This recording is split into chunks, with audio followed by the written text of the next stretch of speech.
There are many myths around arguably the greatest structure ever built by humans, the Great Wall of China.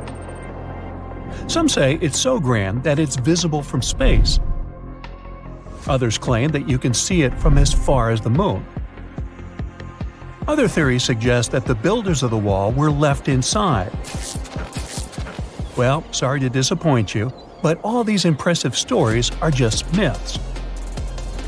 But even with those stories busted, the Great Wall of China is an impressive and truly breathtaking structure. So let me tell you its true story. Today, China is one of the most populated countries in the world, counting as many as 1.4 billion residents. It's also one of the oldest nations in the world. It has 3,500 years of continuous written history, but the civilization existed long before that. There is a theory that while the European continent, for example, was most likely reached by humans from Africa, China wasn't populated by settlers that came from somewhere else. Some people believe that the Chinese civilization got formed from local Stone Age people who lived on the territory since the prehistoric period. So now, the Great Wall of China. It's truly big even by today's standard, stretching for over 13,000 miles. To imagine it better, it's almost 5 times the distance between New York and Los Angeles. Or even a bit greater than the distance between the North and South Poles. Even in modern times, people have never built anything close to this big. Of course, it didn't take a day to build the Great Wall of China. Keep going. In fact, the wall was being built for centuries. Maybe you know that ancient cities had walls around them to protect themselves from invaders. Yes, Chinese cities had them too. The first Chinese emperor united the country in 220 BCE and got a brilliant but very ambitious idea to turn all city walls into one big wall that would defend the country's border against attacks from the north. A trusted general directed the construction, enrolling a big group of workers, soldiers, commoners, and convicts. Back then, the wall was built of rammed earth and wood. In some places that were strategically important, the sections of the wall overlapped to provide maximum security.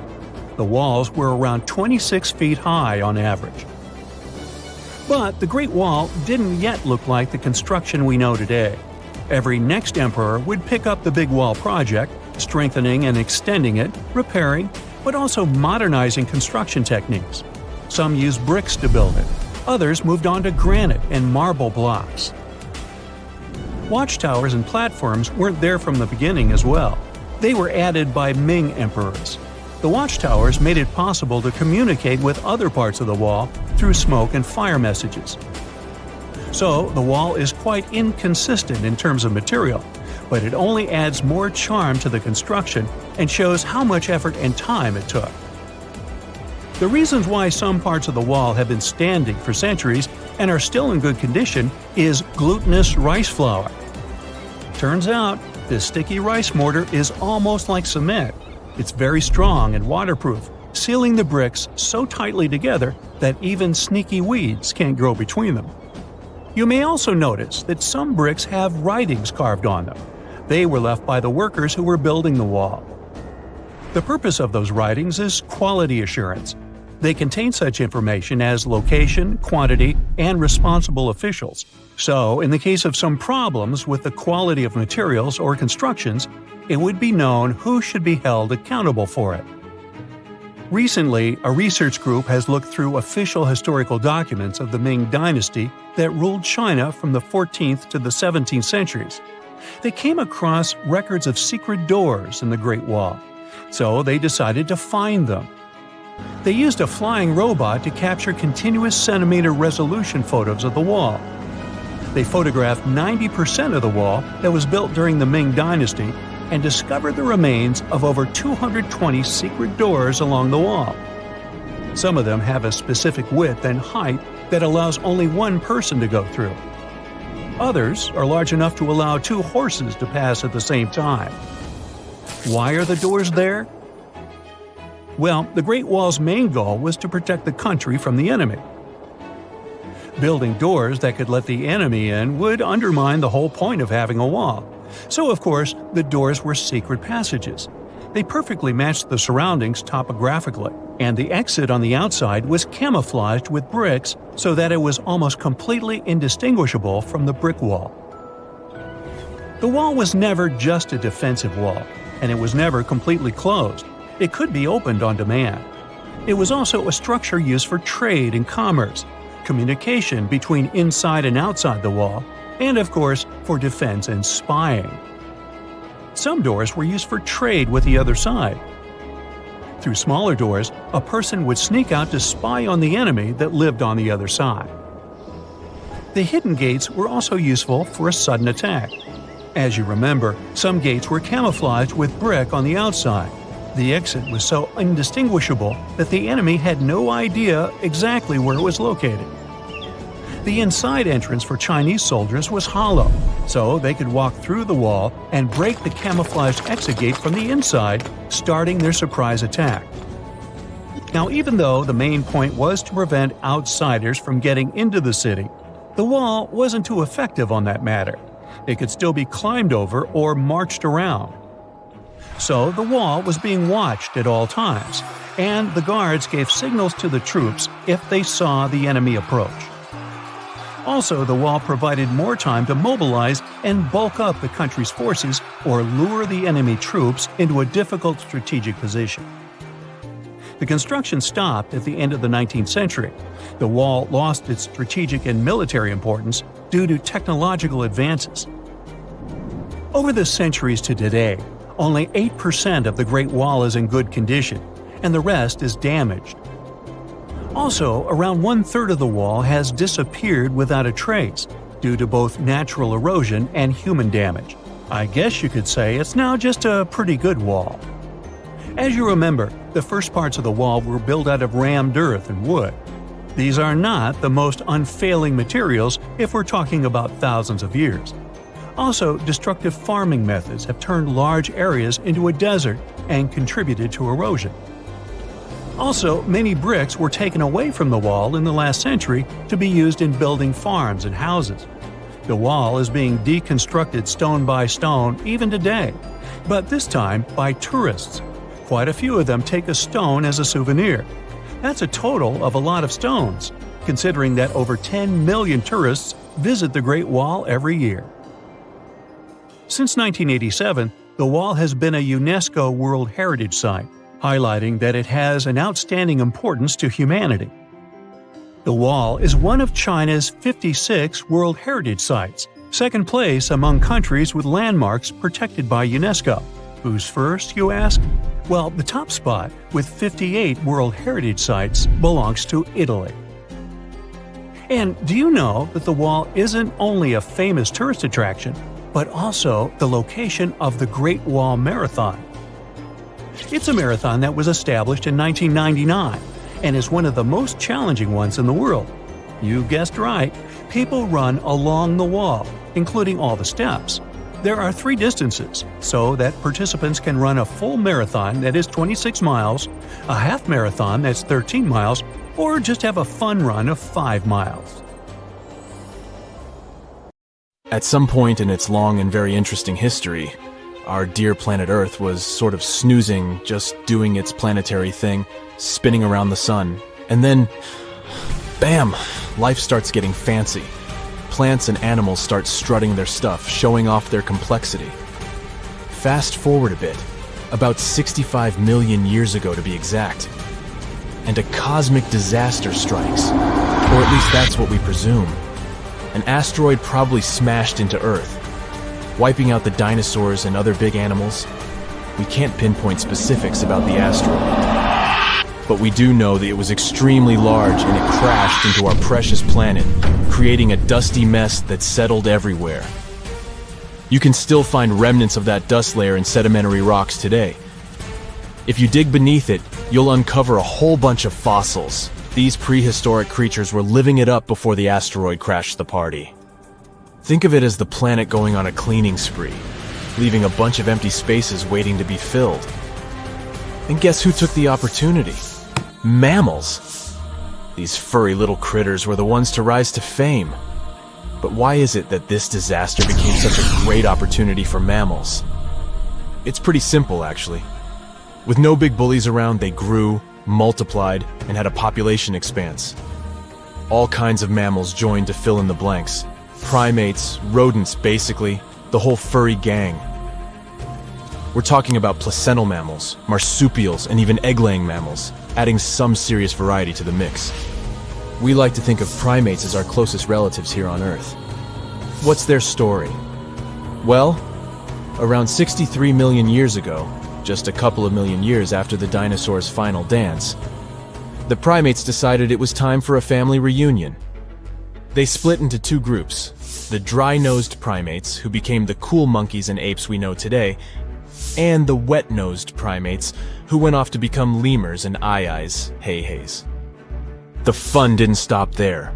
About 58 million years ago, the dry-nosed primates began their own little mission. One special guest called the tarsier, arrived on the scene, featuring big eyes that were perfect for late-night shenanigans. This tarsier took a different path from its primate relatives, embracing its unique niche and evolving separately. To this day, the tarsier is the only primate that feeds exclusively on meat. These little guys have a taste for insects, small birds, rodents, and even lizards. But that's not all that makes them unique. Their eyes are twice the size of their brains. Also, their heads can do a full 180-degree spin, just like an owl. Because of their features, the tarsiers are the true kings and queens of the night. With their superpower of ultrasonic tracking, they can spot their prey instantly. Plus, their legs and feet are like springs ready to launch them into action. They've got this special ankle bone called the tarsus, which gives them those epic leaping skills. Hence the name, if you were wondering. But let's leave these little critters to rest and get back to our story, shall we? About 55 million years ago, the Earth cranked up the heat, literally. This sudden hot pod was a bit too much for many deep ocean dwellers and plants to handle, and they bid their farewells. But hey, every goodbye is an opportunity for something new, right? The oceanic mammals known as cetaceans, saw their chance and took it. They splashed into those empty niches, becoming the rulers of the sea. In this category of creatures, you can find the blue whale and the dolphin. A special primate guest made an appearance around 47 million years ago. Scientists now affectionately call the fossil of such a creature Ida. This little wonder caused quite a stir, initially hailed as the missing link in human evolution. But here's the hilarious part. It turned out Ida was not one of us dry-nosed primates, but a cheeky wet-nosed one. Moving forward to 40 million years ago. This is when another big event happened in the primate world. The New World monkeys, our distant cousins, decided to take a different path and branch off from our lineage of Old World monkeys. They packed their bags and set off to conquer South America, where they're still living it up today. What's the difference between the two, you might ask?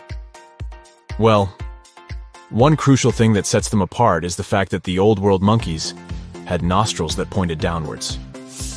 Around 25 million years ago, another troop of apes entered the scene, and these guys had something special, the lack of a tail. These unique creatures would go on to become our closest relatives. We're talking apes and great apes, the cool gang who share a whole lot of genetic similarities with us. The first ape to break free from the monkey madness was the gibbon. About 18 million years ago is when this little acrobat swung into the picture. A few million years later, the great apes made their grand entrance too. Orangutans were the pioneers, venturing into the wilds of southern Asia. We're getting closer and closer to the present. It was 7 million years ago when the great apes took a major fork in the evolutionary road. One path led to our ancestors, the future Homo sapiens, and the other path led to chimpanzees and bonobos. These two primate branches remained united for a few million years before finally going their separate ways. 5.6 million years ago, a game-changing ape called Ardipithecus made its way into our evolutionary history. It had a special talent, bipedalism. That's right, this was one of the first apes to walk on 2 feet. probably making its primate buddies raise an eyebrow or two. The real showstoppers, however, arrived around 4 million years ago, the Australopithecus crew. These were the earliest members of the Hominina hominina subtribe, our tribe. What made them so special? Well, probably the fact that they brought some serious tools to the game. Stone tools, to be precise. It seems that at some point in their evolution, these clever primates started using stones to make their lives easier. Now here comes a crucial turning point in our story. About 2 million years ago, our ancestors faced a food shortage. Survival of the fittest was the name of the game, and two strategies emerged. Group 1 went for stronger jaws, allowing them to chomp on tough foods like nuts. Group 2 had a different idea. They opted for weaker jaws, but bigger brains. They wanted access to a wider range of food options. Obviously, the bigger-brained group took the prize. And here's where our gang comes into play. Around 2.5 million years ago, a type of primate also known as handyman made its mark on history. These clever beings had larger brains and knew how to put those neurons to good use. About 1.9 million years ago, a new star emerged, Homo erectus. These creatures not only walked upright, but also had brains that were almost twice the size of the handyman's. They took the world by surprise, becoming the first of our direct ancestors to venture out of the African continent. They even knew how to tame fire. Approximately 700,000 years ago, the world witnessed a culinary revolution. The earliest evidence of cooking appeared. And around 500,000 years ago, our ancestors decided it was time to become a bit more fashionable, donning the first evidence of clothing. Our very own species came to be just 300,000 years ago. Told you we were late to the party.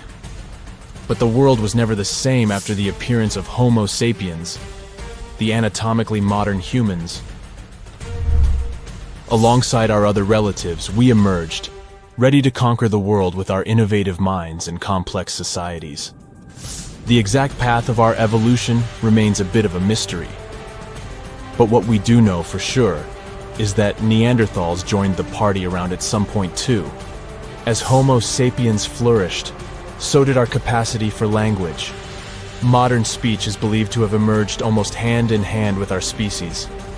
We started expressing ourselves, sharing stories, and shaping the world with our words. So, there you have it. It took 13.8 billion years of cosmic history for humans to make their entrance. Think about it.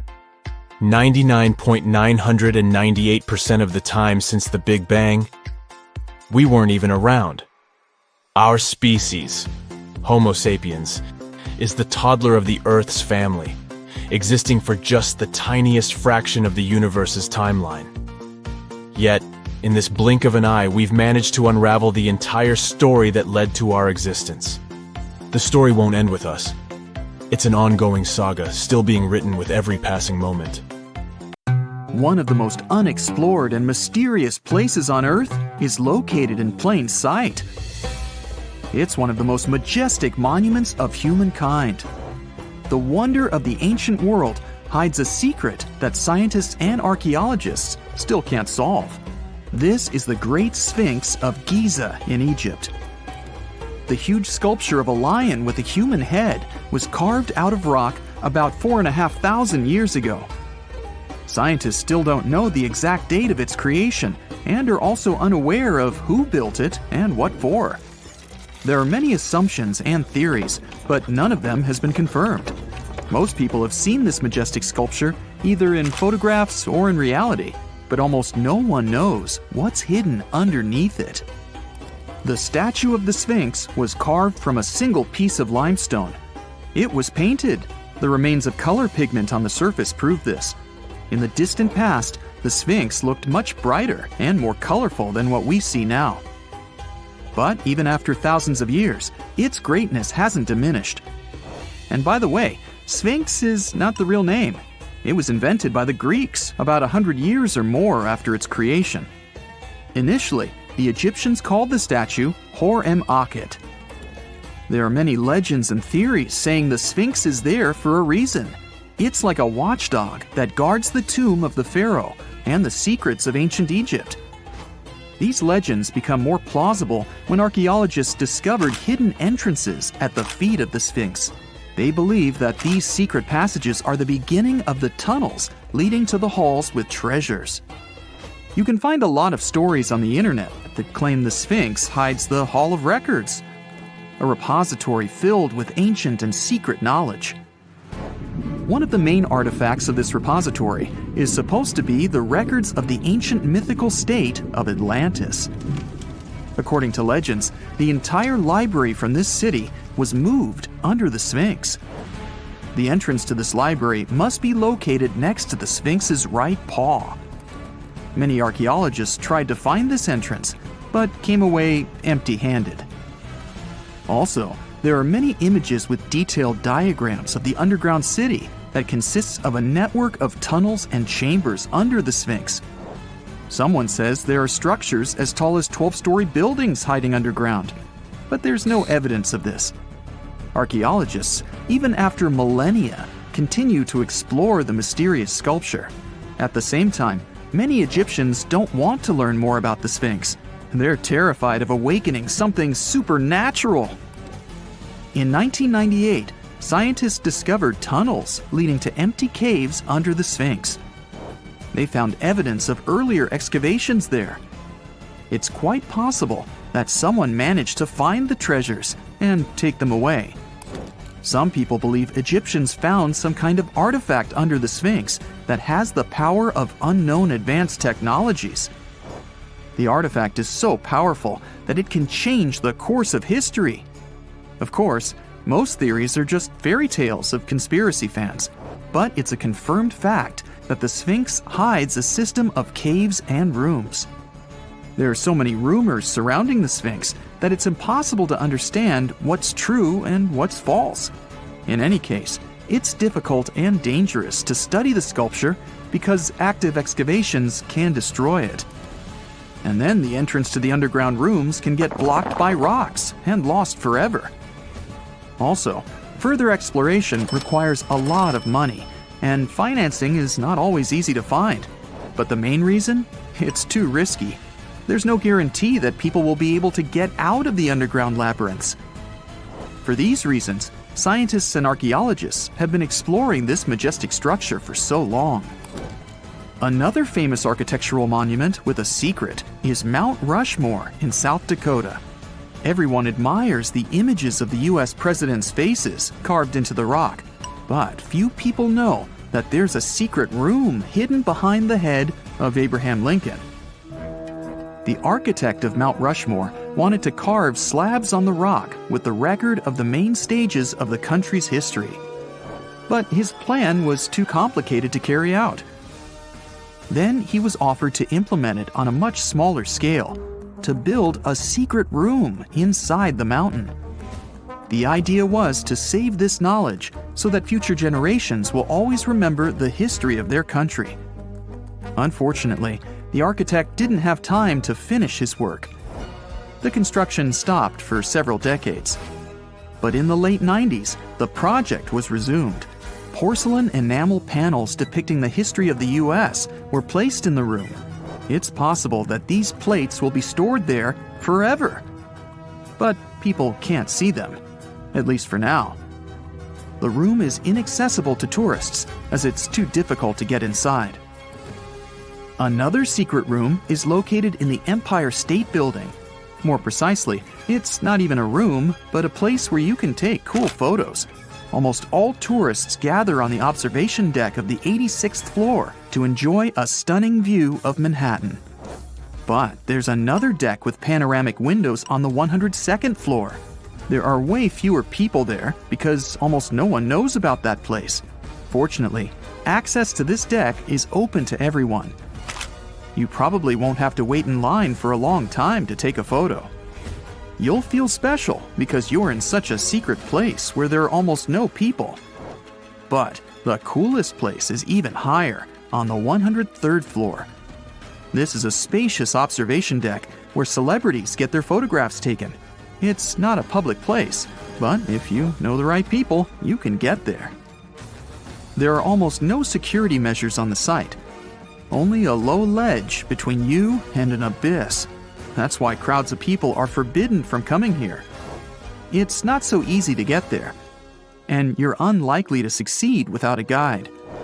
First, you need to choose the right elevator that will take you there. Then you'll go through several engineering rooms filled with pipes, electrical panels, and other technical stuff. The final part of your way is a set of stairs inside a tiny corridor. And here you are, at the top of New York. Now we're in Paris. See the Eiffel Tower? Inside it, there are restaurants and observation decks. But if you try hard, you can find a secret apartment. Now it's a museum, but it was built so that people could live in it. The architect of the tower, Gustav Eiffel, created this apartment in 1889 for himself. It's almost at the very top of the Eiffel Tower. Imagine what a beautiful view he observed every day. He was the first and only tenant. No one else could gain access to this place. When the architect passed away, the apartment remained empty for a long time. Only recently, they restored it and turned it into a museum. Inside, the epoch of the last century is recreated. They even put wax figures of Gustav Eiffel, his daughter, and the American inventor Thomas Edison inside the room. This place is filled with an endless stream of passengers, office workers running late, visitors from other cities, noise, and train whistles. At Grand Central Station in New York, among all these sounds, you can hear the sound of a ball hitting a racket, if you're in the right place. A real tennis court is hidden inside New York Central Station. It belongs to a tennis club that arranges corporate games for employees of many companies. The club was opened in the 60s. Now we're moving to London, Charing Cross Road. It isn't easy to find one secret place here. To do this, you need to look carefully at your feet. Do you see these sewer grates in the asphalt? Inside them, you can notice two signs with the name Little Compton Street. Yeah, there's another street right below you. It disappeared from all maps at the end of the 19th century. Charing Cross Road was built over it. The identification signs that you see are part of old engineering tunnels. There's another interesting place in London. It's located in the southeast corner of Trafalgar Square. At first glance, it looks like a thick lamppost, but there are too many tourists walking around. You come closer and realize that one person can easily fit inside the post. The lamppost belongs not to an electrician, but to a police officer. Yeah, this is the smallest police station in the world. It was built in the 1930s and used as a watch post. Officers had to sit there one by one and watch Trafalgar Square. That always attracted a lot of pickpockets and all kinds of other criminals. It's 1898, and you're taking part in excavations in Saqqara. This place, not far away from Cairo, is full of ancient tombs and pyramids. You're in your Indiana Jones mood and hope to find something really phenomenal to become famous. Gold, manuscripts, treasure maps, mummies of famous pharaohs. Wait, a wooden bird? You're really disappointed as it looks like a regular toy. An old one, but still. Little do you know that years later, someone would propose that your bird was actually an ancient monoplane.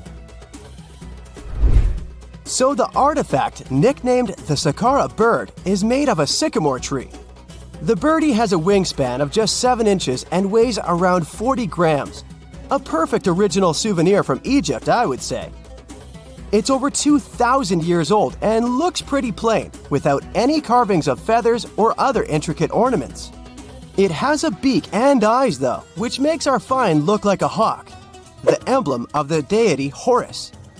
Its tail is rather unusual as it's squared, looks weirdly upright, and it seems like the sunken part of it was the place for a now missing piece.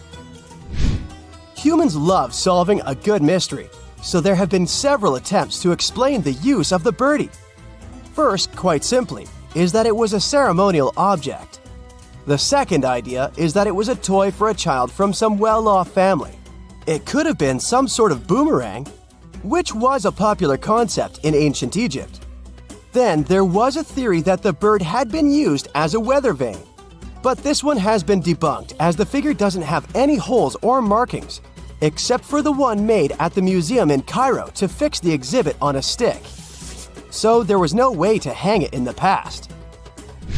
Almost a century after the bird was found, Egyptologist Dr. Khalil Masiha proposed a new theory that it could have been a model of a monoplane. He believed the bird was missing a horizontal tailplane. Otherwise, it had its wings set at a right angle, similar to that of modern planes. It could have worked to generate the aerodynamic lift necessary for flights. Dr. Masiha also claimed that it was common at that time to place miniature models of technological inventions in tombs. So, did the ancient Egyptians really invent the plane in 200 BCE? That would make the Wright brothers, who are considered the inventors of aviation, really upset. They made one of their first flights only in 1903. There's just one way to know for sure, and that is to test the model. But you know, the ancient museum in Cairo would unlikely let one of their cherished exhibits fly around like a toy. That's why glider designer Martin Gregory built a similar model, this time of balsa wood, and concluded that even with the missing tailplane, the plane wasn't much of a flyer. Case solved? Not really. This didn't sound convincing enough to the History Channel, so they invited an aerodynamics expert to build another replica of the bird. He tested it in weather conditions similar to those in Egypt and was impressed with the little plane's abilities. So, if they did invent the prototype of a plane back in the times of pharaohs, it would be a good example of an oupart. That's an out-of-place artifact, an object that's way ahead of its time in terms of technology or history. And the Saqqara bird isn't the only example of such a revolutionary concept. In 1901, a group of divers retrieved the Antikythera mechanism from an underwater shipwreck near the Greek island of Antikythera. It's been dubbed the world's first analog computer, and it's currently dated around 100 BCE. The bronze mechanism could tell the position of the sun, moon, planets, and stars, as well as the lunar phase, the dates of upcoming solar eclipses, and even the speed at which the moon moves through the sky. No one's sure who used it and how or where it was made. But it's obvious that it's extremely precise and way too advanced for its time. The first flushing toilets in the world were invented in the middle of the 20th century. Just kidding. The ancient Minoans on the Mediterranean island of Crete and the Indus Valley civilization both came up with this brilliant invention at the same time, around 4,000 years ago. The plumbing and sanitation were so well done that no one managed to design anything better until 2,000 years later. One ancient Minoan lavatory was discovered at the Palace of Knossos. It looks like it had a wooden seat set over a tunnel that directed water from a rooftop reservoir to an underground sewer. Other varieties got water from jugs. Only the super rich people could afford all this glory. So if you wanted to shop for real estate back then, the flushing toilet would be a telltale sign you were in the rich neighborhood. Automated doors became a cool, seemingly new invention back in 1931. But the technology behind them is actually much older. Think the 1st century CE old. Mathematician and engineer Heron of Alexandria came up with a hydraulic system to open and close temple doors. To bring it into action, you need to light a fire to produce heat. There was a brass pot under the fire, half filled with water. The inventor connected the brass pot to containers that acted as weights. When the fire was burning, the water moved into the containers. They went down and pulled the ropes. It was nothing like a supermarket door that opens in front of you before you even have time to think. Heron's door took hours to open, and there was no way to stop the process. That's why they only opened the doors once a day before people entered the temple, to add some mysticism at the temple during ceremonies. Spooky. Looks like the first ever battery was invented in Baghdad around 2,000 years ago. A German archaeologist found this oval-shaped clay jar in 1938. Scientists are still not sure what purpose it served and who exactly invented it. There is a theory that it was used for electroplating objects with precious metals. When they filled it with a weak acid like vinegar, the battery produced around 1 volt of electricity. Another theory says it was a vessel for sacred scrolls. Would you like to buy contact lenses designed by Leonardo da Vinci himself? In 1508, he invented a glass lens with a funnel on one side. You were supposed to wear it with water inside to improve your vision. Sounds a bit uncomfortable, doesn't it? So, around a century later, French scientist René Descartes decided to improve the idea and make the cornea contact the future lenses. Contacts because they contact your eyes, get it? The glass tube with liquid did help improve vision, but blinking was sadly impossible. 2.5 centuries later, new technologies in the glass industry let scientists design contacts that would fit in the eye and even let the wearer blink. Thanks, guys! Still, those lenses were made of heavy blown glass and didn't let the eye breathe. About 50 years later, contacts became plastic, lightweight, unbreakable, and scratch-resistant, but still covering the entire eye. And then, in 1948, an English optical technician accidentally sanded down a plastic lens and figured out they'd still be in place even if they covered only the cornea. Imagine you're living in 19th century London and need to send a message to New York. It would have taken about 10 days to get there by ship. So when delivery time went from days to hours in 1858, it was a true sensation. The first message was sent by Queen Victoria herself. It was all made possible thanks to the transatlantic telegraph cable, running under the ocean. Sadly, the new cool invention only lasted a few weeks. It took years to bring it back to life. You know, scientists make discoveries that change the world, but even they can face mysteries. Here are 10 things that have baffled scientists. Imagine that you constantly hear a low-frequency hum, and no one can trace its source. Roughly 4% of the world's population hears the hum. It's a geography-free sound. I mean, people all around the world hear it, so the name varies from Tao's hum to Auckland hum, depending on the region where it gets generated. The sound is just on the threshold of human hearing. People hear it less when they're outside, and it gets louder indoors, especially at night. What's even scarier is that you cannot unhear it once you've heard it.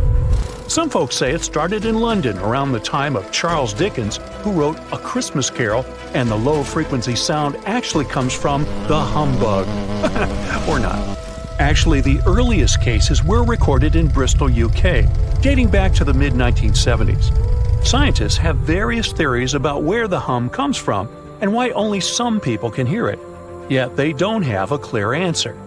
It could occur when ocean waves move along the ocean floor. They shake the Earth when they collide with continental shelves. Or this might be happening because of volcanic eruptions and earthquakes.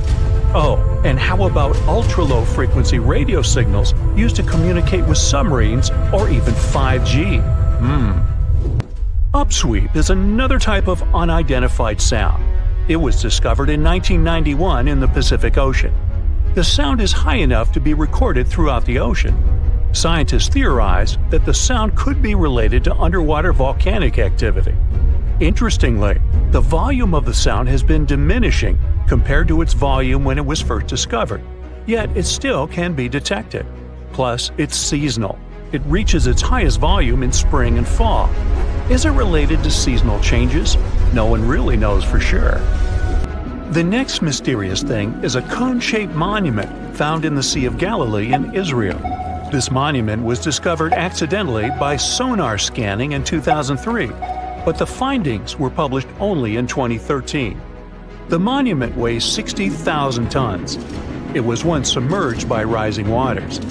Archaeologists say the monument is enigmatic because they can't figure out where it's from. They don't know what it's connected to or its function. So this big and unusual thing remains a mystery. Now let's move to Göbekli Tepe, Turkey. This place offers you one of the most archaeologically significant sites in the world. Why is it important? Well, it has massive carved stones about 11,000 years old. To put it in perspective, they're 6,000 years older than Stonehenge. Ancient people placed these stones before they began farming or crafting metal tools or pottery. So the existence of this place goes against the chronology of civilization we're familiar with, where people farmed first and built second. Apparently, it wasn't like that. In any case, a good question is, what was the purpose of this site? Was it built to worship some spirits? Yep, archaeologists believe it might be the world's oldest temple. Okay, say this with me. Paleodictyon notusum. Yeah, I know it sounds like a chemical formula. This is a living fossil found deep down on the ocean floor. A creature makes these hexagonal burrows, that for sure. Yet scientists can't identify the artists. Now, what do I mean by living fossil? Well, Paleodictyon notusum is a creature believed to produce a burrow nearly identical to Paleodictyon fossils. Is it a worm-like animal that made them? Scientists don't know. One thing is clear, this isn't some random stuff created by geological forces. Now, speaking of fossils, take a look at this giant one. Its informal name is Godzillius. It was discovered in 2011 by an amateur paleontologist. This is a scientist who studies the history of life on Earth by analyzing fossil records. Anyway, back to Godzillius. It's almost 7 feet in length and 9 feet tall if you were to measure it upright. This fossil is 450 million years old, coming from the time when Cincinnati was underwater. It might be a fossilized algae mat, but some scientists have different opinions. This is a massive tunnel found in South America. The tunnel is at least 8,000 to 10,000 years old. At first, researchers discovered a couple of colossal burrows. They were enormous and neatly constructed. Geologists were amazed, saying they had never seen such structures before. There's no known geologic process to explain their formation. I mean, researchers have known about the burrows since the 1930s, but back then they believed that these tunnels were just some sort of archaeological construction, until they discovered huge claw marks on the walls and ceiling. They reasoned that some extinct species could be the ones to have left these marks. Many geologists strongly believe they found the burrows of giant ground sloths and armadillos. The structure is the largest known burrow from the Paleolithic age in the Amazon. Yet experts have many questions. How come such a deliberate-looking structure could form naturally? A researcher then discovered another strange cave. This one was hundreds of miles away from the massive tunnel.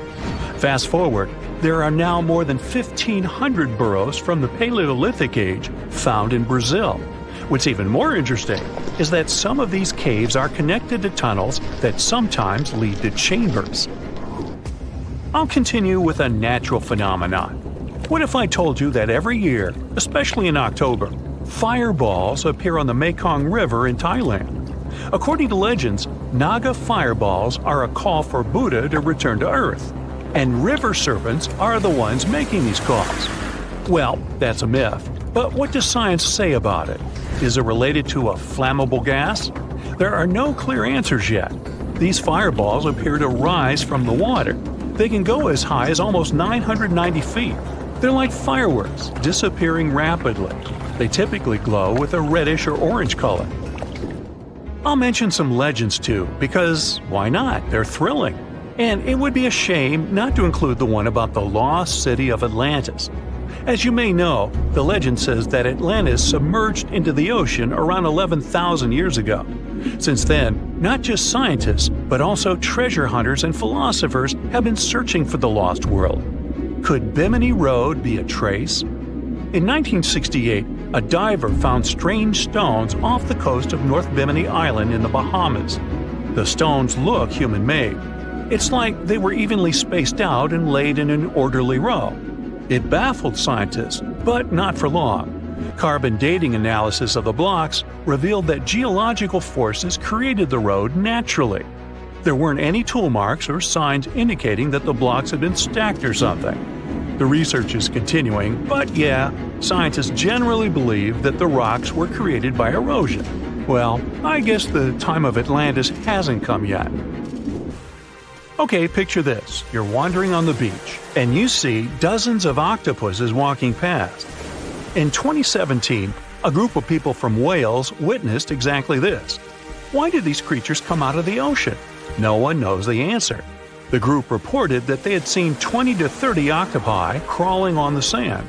The people looked for some signs of injury, but found nothing. They said that they had carried the animals back to the ocean.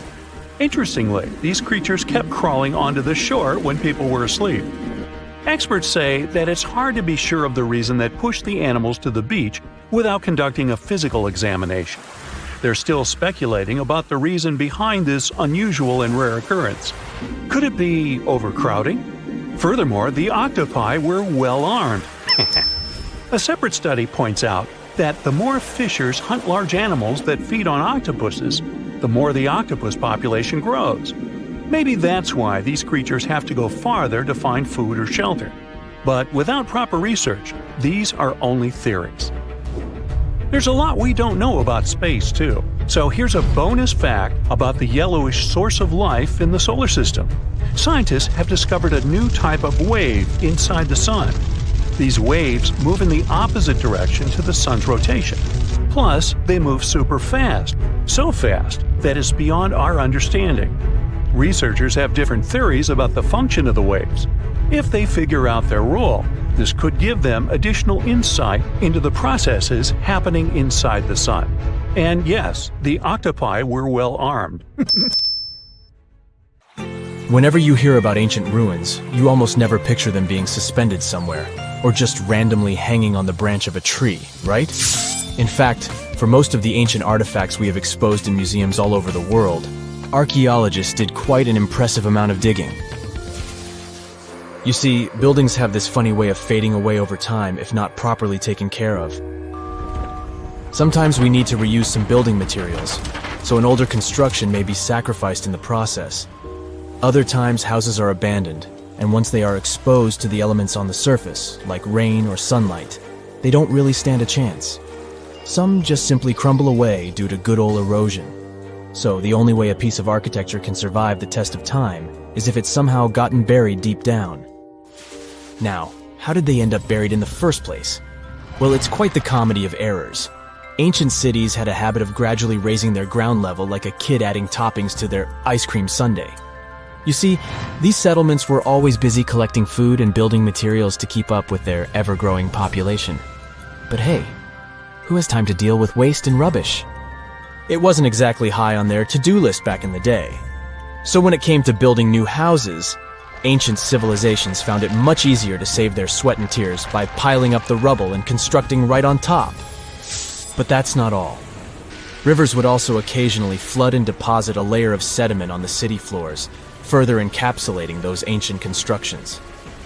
And in those dry regions like the desert, where the wind likes to show off its sand and dust dance moves, you can bet it was a constant struggle to keep the establishments clean.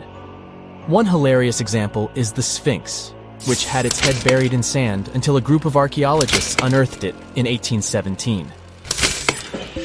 Some ancient towns eventually got covered up because they were completely abandoned. With less human activity to control their expansion, plant seeds couldn't resist the opportunity and sprouted all over the place.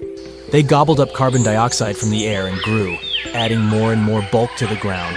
Those cheeky roots even decided to stabilize the soil made from decaying plant matter, creating layers upon layers of earthy goodness. It's like the ultimate DIY project Mother Nature embarked on, with plants as her loyal helpers. The act of digging into the secrets of ancient civilizations is not just about unearthing a lost world. It's also an epic quest to reveal the hidden treasures beneath layers of history. But how do archaeologists know where to dig in the first place? If everything is covered in layers upon layers of sediments, debris, and plant roots, they must have some sort of system they rely on before embarking on a new project, right? For starters, they're not always the ones suggesting an archaeological dig in a certain location. Let me explain. Let's say you're a contractor and you want to build a new fancy apartment complex in your city. Some local legislations have certain requirements before your project can start, though. For instance, before anyone starts building on a piece of land, they might need to bring in specialists to check the soil. These clever folks can be archaeologists, geologists, or paleontologists, and they need to keep an eye on things during development. If any artifacts or ecofacts, fancy word for organic remnants, are discovered, these experts swoop in to excavate and study them. But what about sites that have nothing to do with bulldozers and yellow hats? Archaeologists have more than one trick up their sleeves when it comes to locating ancient hotspots. They dive deep into historic records with a healthy dose of detective work. By sniffing out old documents and maps, they can piece together the puzzle of human activity in a specific area. If a site has been visited before, it's even better. Finding records of past excavations or historical accounts can give archaeologists lots of information on where to continue their treasure hunt. Before archaeologists start swinging their shovels, they engage in a bit of a visual scan mission. Armed with a grid system, they'll stroll around the site, keeping their eyes peeled for any artifacts that might be hiding just beneath the Earth's upper layer. From groundstone tools to historic glass and even ancient garbage dumps, yes, they're also valuable. These keen-eyed explorers can spot signs of human activity faster than most people. If they stumble upon midden soil, fancy term for a garbage dump, they know for sure that humans once called this place home. Archaeologists don't just rely on their trusty shovels, though. They have an arsenal of gadgets to aid in their search for hidden wonders. Geophysical tools are like their secret weapons. Take the resistivity meter, for example. This clever contraption measures the electrical component of the soil and any buried features or artifacts. A buried wall, for instance, will create a different resistivity reading than the surrounding soil.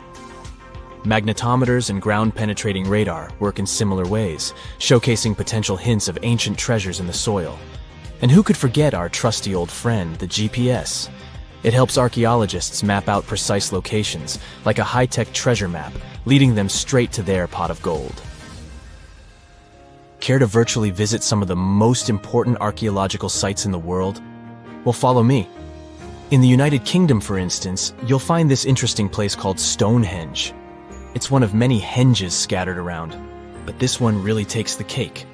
Picture this: massive ancient stones standing tall and proud, arranged in a funky outer ring and an inner horseshoe, with some smaller stones thrown in for good measure. And guess what? These amazing stones have been around for over 5,000 years. Talk about a serious case of rock-solid longevity.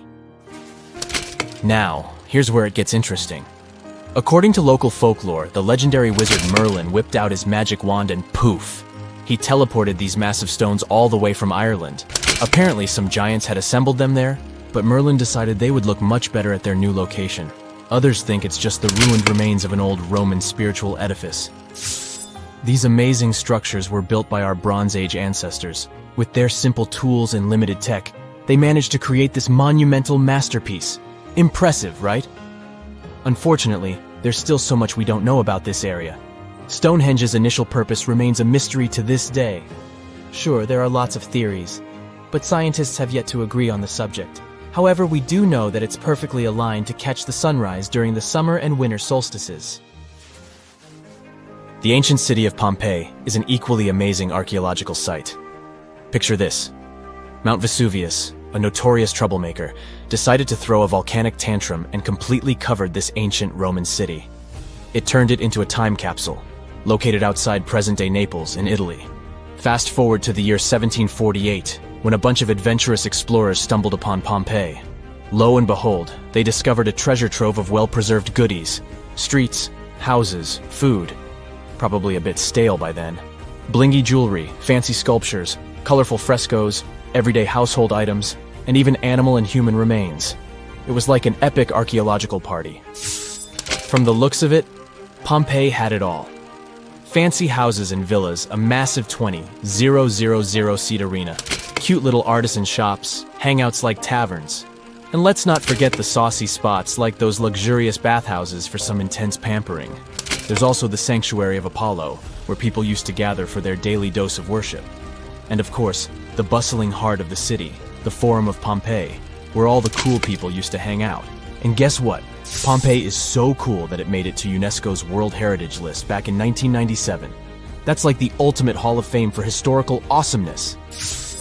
It also includes many other famous buildings and sites, like the Taj Mahal in India and the Acropolis of Athens in Greece. A comfortable abode with a gorgeous view of the Mediterranean Sea will serve as a perfect rain shelter. Well, this is what a real estate advertisement might have looked like for Neanderthals 100,000 years ago. Welcome to the weird and wonderful caves you could live in, or not. Of course, back then, neither real estate and advertising had been invented yet. Never mind the fact that Neanderthals couldn't build houses and often lived in caves. Yet, one of those caves looks an awful lot like a residential building. It's situated inside a high limestone cape called the Rock of Gibraltar. If the Neanderthals had had an economy, the caves inside this rock would have cost a bundle. Navigators discovered it in 1907. They just spotted a big hole inside the fortified rock. For many years, scientists have studied this place and found some traces of Neanderthals. They discovered ancient tools in the cave and bones of old animals. But the coolest thing was, they found 4 caves inside the rock. It was like a residential complex. Neanderthals lived alongside neighbors and helped each other hunt and fish. They created feather decorations and painted abstract drawings on the walls. Imagine our ancient predecessors hanging out in these caves 100,000 years ago. And now, scientists hang out there and study the primeval past of Neanderthals in detail. At the end of 2021, archaeologists uncovered a gap inside one of the caves leading to an unknown tunnel. They crawled through this hole and opened a new space under the cave roof. This place has been closed off from the outside world for over 40,000 years. And it seems it was one of the most prestigious apartments in the entire mountain complex. It has high ceilings with ancient stalactites. The ruined stone curtains divided the apartment into several rooms. Scientists also found the remains of ancient animals and scratches on the walls. It seems that Neanderthals had never lived here, but they used to visit this place. Archaeologists found the shell of a sea snail called dog whelk. One of the Neanderthals brought it here for some reason, but the primary owners of this place were hyenas. These caves show that Neanderthals were closer to humans than to monkeys. They had a way of life and even some customs. There's still a lot of work ahead, and scientists hope to find new rooms inside this rock. Meanwhile, in 2003, archaeologists discovered another early dwelling on the Isle of Flores in Indonesia. Among the green jungle, they found a cave with ancient tools. At first, everyone thought the human ancestors lived here, but then scientists discovered an unusual skeleton of an adult. A thorough analysis showed the skeleton belonged to a 30-year-old woman, 3.5 feet tall, just above the waist of an average adult. The woman's weight was equal to the weight of an adult shepherd. The skeleton didn't belong to Neanderthals or Australopithecines. It was a new unknown species, which scientists called Homo floresiensis, or simply the Hobbit. Also, there were remains of unusual ancient animals in the cave. It was an elephant the size of a cow, some large storks, and giant rats. Archaeologists have found out that hobbits were not the owners of this place. The main inhabitants were the rats the size of a cat. Maybe they were fighting the hobbits. Some analysis shows that Homo floresiensis wasn't our direct ancestor. They were in a separate branch of evolution. The hobbit skeleton looks more like that of a monkey than of modern humans. In 2009, in the dense jungle of Vietnam, archaeologists discovered Son Don, the largest cave in the world. If you go inside the cave and shout, you'll hear your echo a long time. In some places, the height of this cave reaches half the height of the Empire State Building, and the total area is larger than one central block of New York. Son Don is one of the 3 caves in the Vietnamese jungle. Many intricate mazes connect these caves.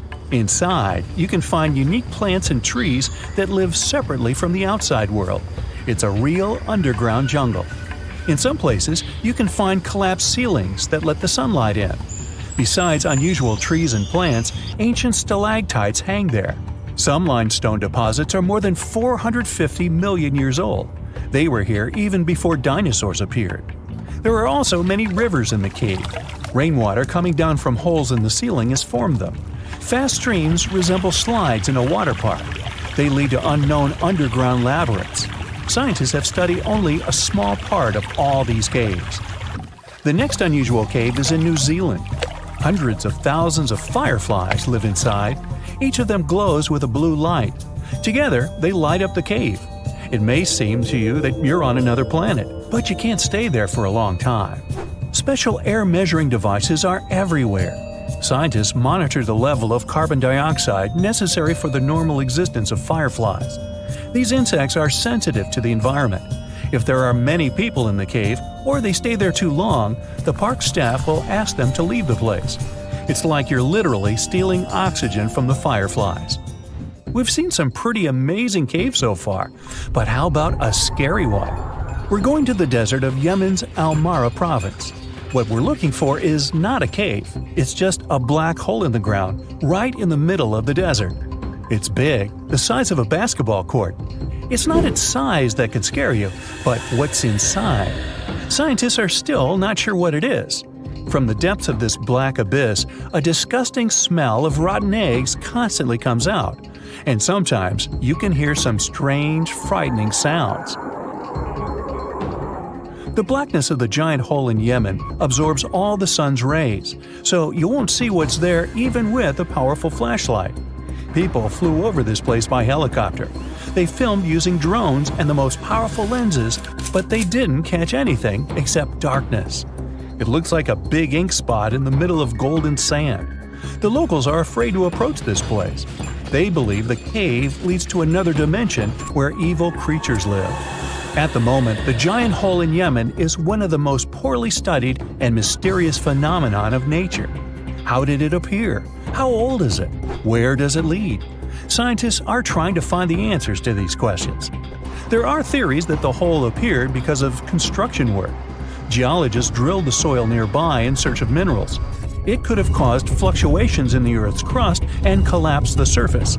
But no one can prove this theory, yet. And now, imagine a place where sunlight has not penetrated for more than 5 million years. There's little oxygen, and it's cold and damp. Still, life is born in this place, not only microbes and bacteria, but also something bigger. The living conditions in this cave are very different from the usual ones, so, in a sense, this cave is like another planet. It's the Movil Cave in the southeast of Romania, near the Black Sea. The entrance is a small hole in the ground. Inside, a tunnel leads deep below the surface. The levels of hydrogen sulfide and carbon dioxide are above normal inside the cave. The air here is half as much oxygen as on the surface. People can't be here without an oxygen mask, but other creatures living here can. The cave is home to 48 species of living organisms. 33 of them are unknown. Here you can meet some unusual insects, white snails and white spiders, millipedes with huge whiskers, transparent shrimp, and unique species of leeches. They all live here thanks to the little bacteria autotrophs. They absorb carbon dioxide and release food particles. Bacteria feed on it. Other larger organisms feed on these bacteria, and some bigger organisms eat those little ones. In the end, everyone gets food. In this cave, evolution has created a biological system separate from the rest of the world. On October 30th, 1759, the inhabitants of the Middle East were jolted awake by an earthquake. Cracks appeared in the walls of their homes, roofs began to crumble. People ran out of their homes and gathered in open areas. But because of strong shocks, they kept losing their footing and falling. A month later, there was another earthquake, but it turned out to be even stronger. Trees broke, houses collapsed, deep cracks appeared in the ground. The disaster lasted for 2 minutes. Oases, roads, and cities were destroyed. Incredibly, Baalbek's ancient buildings withstood earthquakes. Some historians state that this majestic and mysterious place was built during the Roman Empire, but many researchers disagree. Whatever the truth is, the city is one of the main archaeological phenomena of humankind. The most amazing building of Baalbek is the Temple of Jupiter. The inhabitants of the Roman Empire believed that Jupiter held power over lightning and thunder. The building looked like a platform with 54 columns. A massive roof rested on these columns. Today, you can only see 6 70-foot-high columns. Each of them consists of 3 sections and resembles a pencil. The cores of these pencils were made of lead. This made the columns exceptionally strong. Each of these pieces of stone weighed an incredible 80 tons. That's the weight of 35 Ford Explorer SUVs. Look, this is the largest block in the Great Pyramid of Giza. But compared to the blocks from Baalbek, it doesn't even look that impressive. The foundation under the Temple of Jupiter was preserved. That's how specialists figured out it consisted of about 25 monolithic stones, weighing 450 tons each. It means that the blocks from Baalbek weigh almost 4 times more than the blocks from Egypt. There are 3 more enormous limestone blocks in the foundation. They weigh 800 tons each. This is more than twice the weight of a Boeing 747 plane.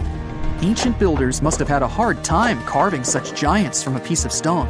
And after that, they also had to pull them to the construction site and lift them to a significant height.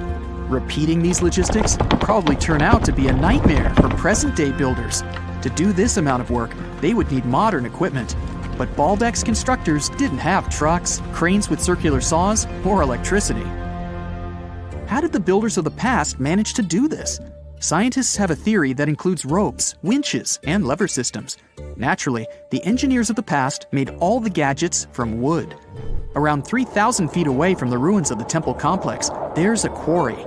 Archaeologists suppose that's where the stones for the construction were cut. They found a block of limestone there. It seemed to be too large, even for this incredible place. The monolith got called the Stone of the South. It was 65 feet long and 13 feet wide. The ancient builders didn't have time to completely separate it from its mother rock. A group of scientists from Austria estimated that this piece of limestone weighed more than 1,000 tons. That's like 3 Boeing aircraft or 160 African elephants. There was another surprise awaiting the archaeologists near the Stone of the South. It was the second monolith that weighed more than 1,200 tons. But the ancient builders didn't stop at that. They continued to work. In 2014, in the same quarry, German archaeologists unearthed a block that weighed 1,650 tons. No one has figured out yet why people of the past needed a piece of stone that weighed as much as 125 school buses. It's also unclear how they were going to move this giant and why they didn't finish the job. In any case, this third monolith is the largest processed piece of stone in human history. There are more questions than answers. Some researchers believe that people of the past had high-tech equipment. Others don't think so, but are eager to understand how the builders managed to move those stones. There's a huge number of ancient buildings and artifacts on the planet. Lots of them make researchers scratch their heads. Near the Pyramid of Djoser in Egypt, archaeologists have found a network of tunnels. This place is called Serapeum. It contains 24 sarcophagi weighing from 70 to 100 tons. The giant boxes are carved from a single piece of granite and covered with heavy lids. The sarcophagi are perfectly symmetrical. To the touch, their walls are as smooth as glass. Even with the current level of technology, this is very difficult to do. But the ancient Egyptians managed this feat. The Lycurgus cup is a priceless artifact and example of ancient nanotechnology. It's made of glass that can change its color. If you put a source of light in front of the cup, it turns green. If the light is behind the goblet, it becomes deep red. In this case, the figure of Greek king Lycurgus turns pale purple. Scientists understood how this color change worked only at the end of the 20th century. Through microscopes, they saw nanoparticles of silver, gold, and copper. They had been added to the glass matrix. Thanks to this, you can observe a color change called dichroism. Interestingly, the gold and silver were grounded into a fine dust. It's almost impossible to do this by accident. Most likely, the ancient experts knew for sure what they were doing. Bolivia has a curious place called Puma Punku. It looks as if an ancient giant played there with an enormous construction set. And after the game, they forgot to put the pieces back into the box. But there are no giants, and the huge stone blocks were carved by ancient builders over 1,500 years ago. Some of the rocks weigh 100 tons. The blocks were brought to an altitude of almost 13,000 feet above sea level from the quarry 60 miles away from the construction site. There's no forest in that area. This means the builders couldn't use trees to make wooden rollers. The monument belongs to the Inca civilization. Scientists are sure they didn't know anything about wheels.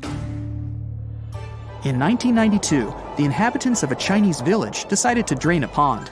Their ancestors had been using it to wash clothes and catch fish for hundreds of years. They kept pumping the water out for 17 days. At the bottom of the reservoir, they made an unexpected discovery. The villagers saw an entrance to a cave going down to a depth of 100 feet. The incredible find was named the Longyu Caves. Unknown builders carved out 320,000 square feet of galleries.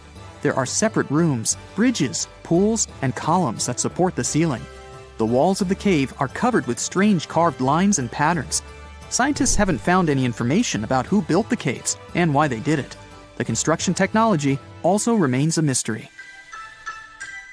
Antonio Stradivari lived in Italy in the 18th century. He created musical instruments. More than 600 of his works have survived to this day. 500 of them are violins. One of the instruments was sold at auction for $16 million. The violins made by this master sound clear and deep. Researchers can't understand why Stradivarius instruments produce such unique sounds. Perhaps it's all about the varnish the master used to cover the violins. The answer may also lie in the wood the instruments are made of. In those days, Europe had a cold climate. Because of this, the wood became denser, and the instruments made of it sounded especially pleasing to the ear. In the Indian city of Delhi, there's a 23-foot-high pole. It weighs 6.5 tons and is made of 98% wrought iron. The 1,600-year-old pillar has no signs of rust or decay. Scientists believe that the monument is so well preserved thanks to the dry weather and the chemical composition of the metal. It might be resistant to corrosion. And still, researchers don't know how the blacksmiths managed to make an iron pillar that's not afraid of rust. It seems like a tough feat, even for modern metallurgists. The Al-Nasla rock is divided into two parts by a perfectly straight slit. Each boulder stands on a small pedestal. Some people believe this is the evidence of ancient laser technology. But geologists think the split happened due to the ground shifting or natural vibrations that occurred under the rock. This process led to the appearance of the crack. It had been deepening for thousands of years, and gradually, the natural monument took the form you can see today. You're walking down the street. You see a strange-looking antique shop called Ageless Trinkets of Mr. Bright. You're curious, so you enter there. You take a look at all the weird stuff. Suddenly, an old folded parchment paper catches your attention. It's a world map, but something's off with it.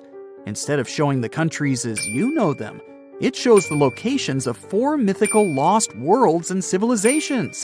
Mr. Bright, the shop owner, comes next to you after realizing your shock. This map won't let you find these places or anything, but I can explain to you the legends behind them if you want, he says. Let me begin with Atlantis. You might know it as Aquaman's underwater kingdom, but Atlantis, the fictional island, was actually first introduced in 2 of Plato's works. According to him, Atlantis was a highly advanced civilization that existed about 9,000 years before his own time, and its story had been passed down by poets, authors, and others. He wrote about Atlantis and its citizens to give a moral lesson and to teach about the dangers of arrogance, as well as the eventual downfall of those who are after too much power. In his dialogues, Plato stated that Atlantis was a great and powerful empire that was respected in all parts of the world. It was founded by beings who were half deities and half human, and became a great naval power after a while. Being an island filled with gold, silver, and other precious metals certainly helped their case. But besides that, it was also known for its breathtaking architecture and state-of-the-art technology, as well as its countless rare and exotic wild animals. Atlanteans were proud of their great achievements and the perfection of their civilization, but their excessive pride was going to bring their downfall. They believed they were so superior that they could gain control over any nation. This led them to launch a series of invasions. They conquered many of the Mediterranean lands, but when it was time to enter Athens, Athenians pushed back with an extraordinary force, so the Atlanteans were finally defeated. Plato stated that deities then got angry at Atlanteans because of how wicked, greedy, and immoral they became. So they punished them by sending earthquakes, which caused Atlantis to sink beneath the sea. Although the earliest written records of Atlantis were Plato's works, some people still believed his story to be based on truth and tried to identify the island of Atlantis with actual countries. Some people suggested it may have been located in the Mediterranean Sea, near the coast of Spain or Italy. Others thought it may have been located in the Caribbean, off the coast of Central or South America, but there was no solid evidence to support any of these claims. One theory, in particular, seemed more plausible than the others, though. Located in the Aegean Sea, the island of Santorini was the home of a highly advanced Minoan society. However, due to a huge volcanic eruption, it was destroyed about 3,600 years ago, causing the Minoan civilization to suddenly disappear. These similarities between the fictional Atlanteans and the historical Minoans made Santorini a good candidate for the speculations. Yet again, there were still major flaws with it, such as how the time when Plato said Atlantis was destroyed doesn't coincide with the time of Santorini's eruption. So Atlantis still continues to be regarded as nothing more than a popular legend in the scientific world. Now, let's move toward the northeast direction on the map, Mr. Bright says. According to Celtic Breton mythology, there once was a magnificent city called Ys, also known as Caris, that towered over Douarnenez Bay in France's Brittany region. It was the most wealthy city in the entire Atlantic. It was especially famous for its beautiful gardens and buildings, and its citizens were all living comfortably and happily there. Dahut, who was King Bradlon's daughter in Breton legends and literature, had a deep love for the sea. She begged her father to build a city at the edge of the sea, and that is how the city of Ys was established. Little did she know that she would be the one responsible for the destruction of her father's beloved gift. You see, since the city was surrounded by the sea, it needed to be protected by a dike equipped with floodgates, and these gates could only be opened at low tide. And the only one who had the keys to these gates was the king himself. One day, a handsome red knight arrived at the city, but couldn't pass the gates. Dahut was so taken by him that she wanted to let him in. She knew that her father was the keeper of the only key to the city, so she sneaked into his room and stole it from him. Then she gave it to the Red Knight so that he could enter the city and they could be together. However, the Red Knight turned out to be the Prince of Darkness, and he intentionally left the gate open to the raging sea. The waves soon swallowed all of Ys. King Gradlon was able to escape on his magical horse, but Dahut couldn't. She turned into an evil mermaid who lured sailors into the sea. Today, if you go to Quimper, a city in Brittany, northwest France, you can find the statue of King Gradlon riding on his horse. Although the city of Ys is a legend, Brittany coast locals believe that on the days when the waters are calm, you can still hear the tolls of the city bells deep under the sea, if you listen carefully. Mr. Bright then points at the Indian Ocean on the map and says, "Now, have you heard about Lemuria?" Back in the mid-1800s, a few scientists suggested that there was once a continent that existed in the Indian Ocean, somewhere close to the south of modern-day Sri Lanka. The first one to popularize this theory was the British lawyer and zoologist Philip Lutley Sclater. In his paper, The Mammals of Madagascar, he stated that he found lemur fossils in India, and not in Africa. However, this discovery was extremely shocking to him because of the fact that lemurs' original homeland, Madagascar, is much closer to Africa. He proposed that this was possible only if some larger continent connected the two once. He stated that this continent must have eventually sunk to the ocean floor. He then named it Lemuria, and hence the theory was born. People who came after Sclater took his theory a step further and thought that Lemuria was also the home of an extinct race of humans called Lemurians, who had 4 arms and enormous bodies, and were also the ancestors of modern-day humans, as well as lemurs.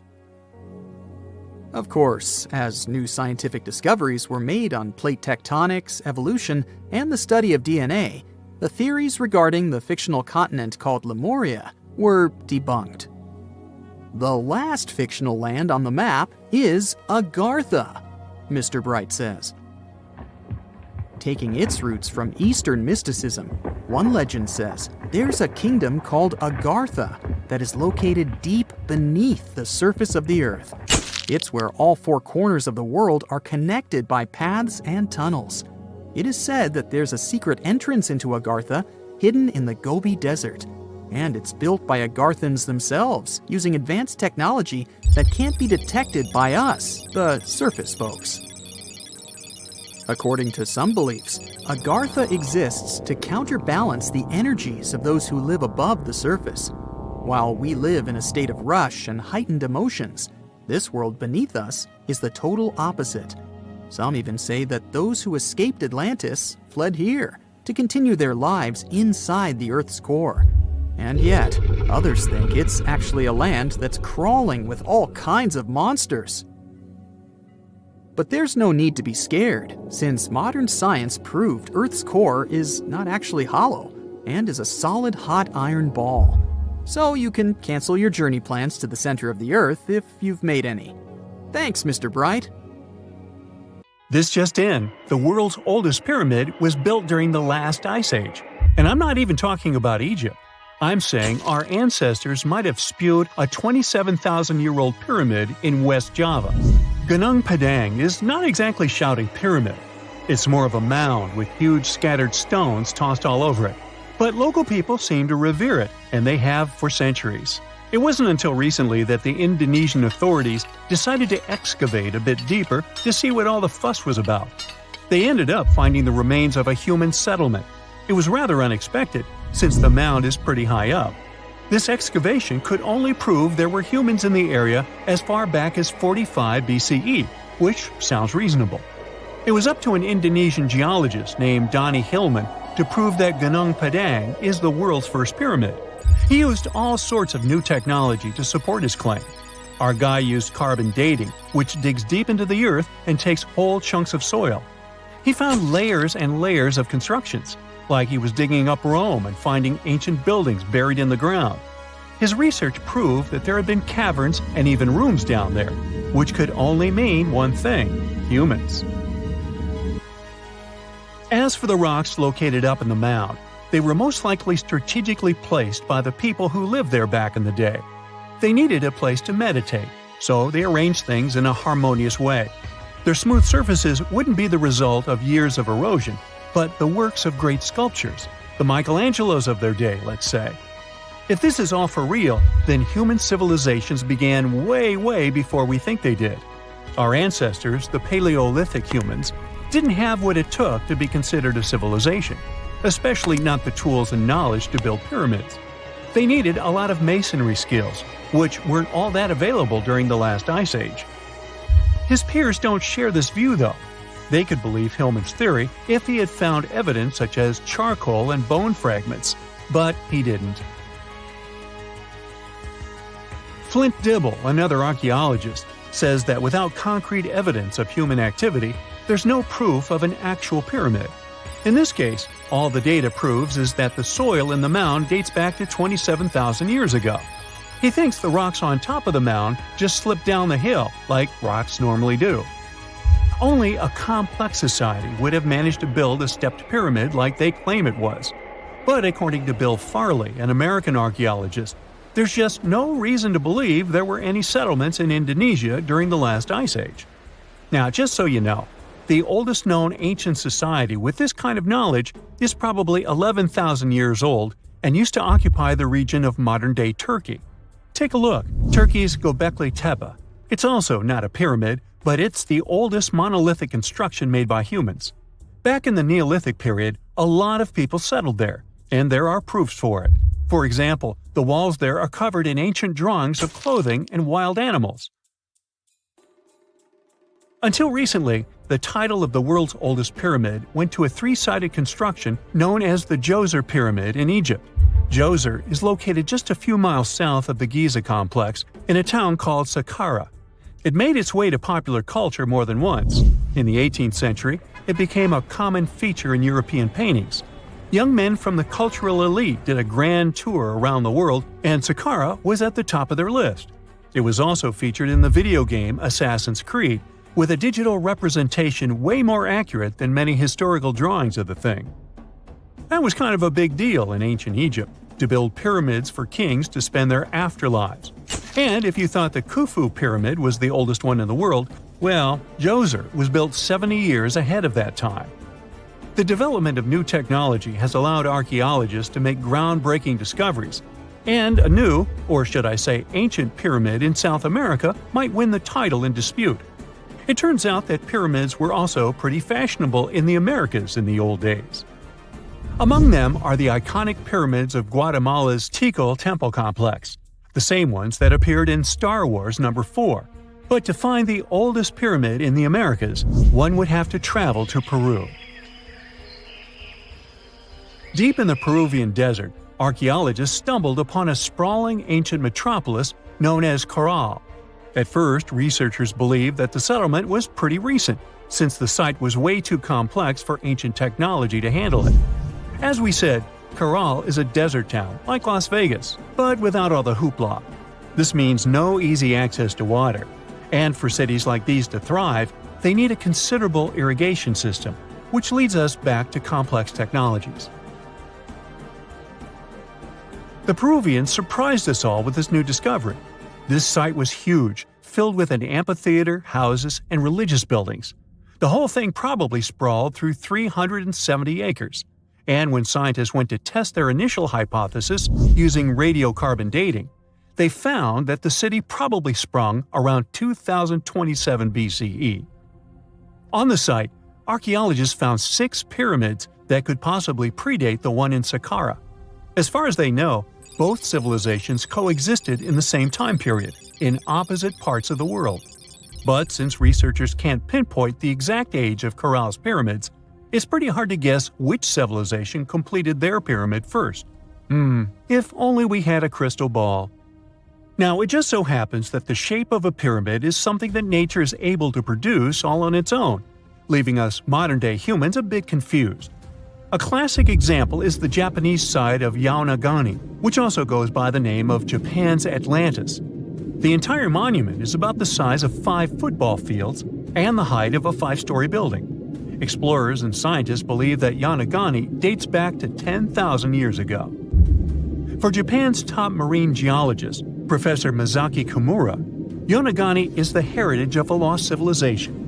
Kimura has dived into exploring the ruins over 100 times over the past 10 years. To him, there are clear signs of human activity down there. Check out this triangular-shaped pool on the monument's surface. Kimura thinks it's actual proof of humans, because this triangle-shaped concave is a historical symbol of water fountains in the region. As it happens with a lot of these cases, not all scientists are convinced the same. For many, Yaonagani is probably the result of thousands of years of erosion, and the fact that the monument is composed of one massive rock leads them to believe it is not really human-made. Sure, these huge basalt columns may look like the ruins of a palace, but they're most likely the result of the intense volcanic activity in the region. And speaking of natural formations that really look like a human made it, a pyramid on Mars has been a hot topic lately. Humans have been keenly trying to prove that there is life on Mars for quite some time. But some are stretching it really far, saying that little green or gray people built a pyramid on the planet to try and build their own civilization. This picture was taken over a decade ago by the Mars Reconnaissance Orbiter, the MRO, but it started to resurface recently. It shows what looks like a 3-sided pyramid. Some people claim that the smooth side of the pyramid could only be the effect of otherworldly work. Then science comes along and explains that Mars is home to one of the deepest canyon systems in the whole solar system. The so-called pyramid is located in what is known as the Kandor-Chasma region. This Martian region has a bunch of similar formations that are nothing more than the result of erosion. Nothing supernatural going on there, apparently. So, there's a mysterious doorway in the middle of Antarctica. Some people think it's Bigfoot's vacation home, or a shuttlecraft from Star Trek, or maybe a door to Agartha, a mythical kingdom some people believe is located in the center of the Earth. Well, the scientists debunked all these poetic theories and explained that what looks like a mysterious doorway is located in an area of fast sea ice. It's offshore of the coast and is full of little islands with shallow water around them. When ice flows around hard rocks hidden underneath, it can create patterns that look odd but are totally normal. In this spot, the ice is thin, so the rocks underneath have a big effect on how the ice moves.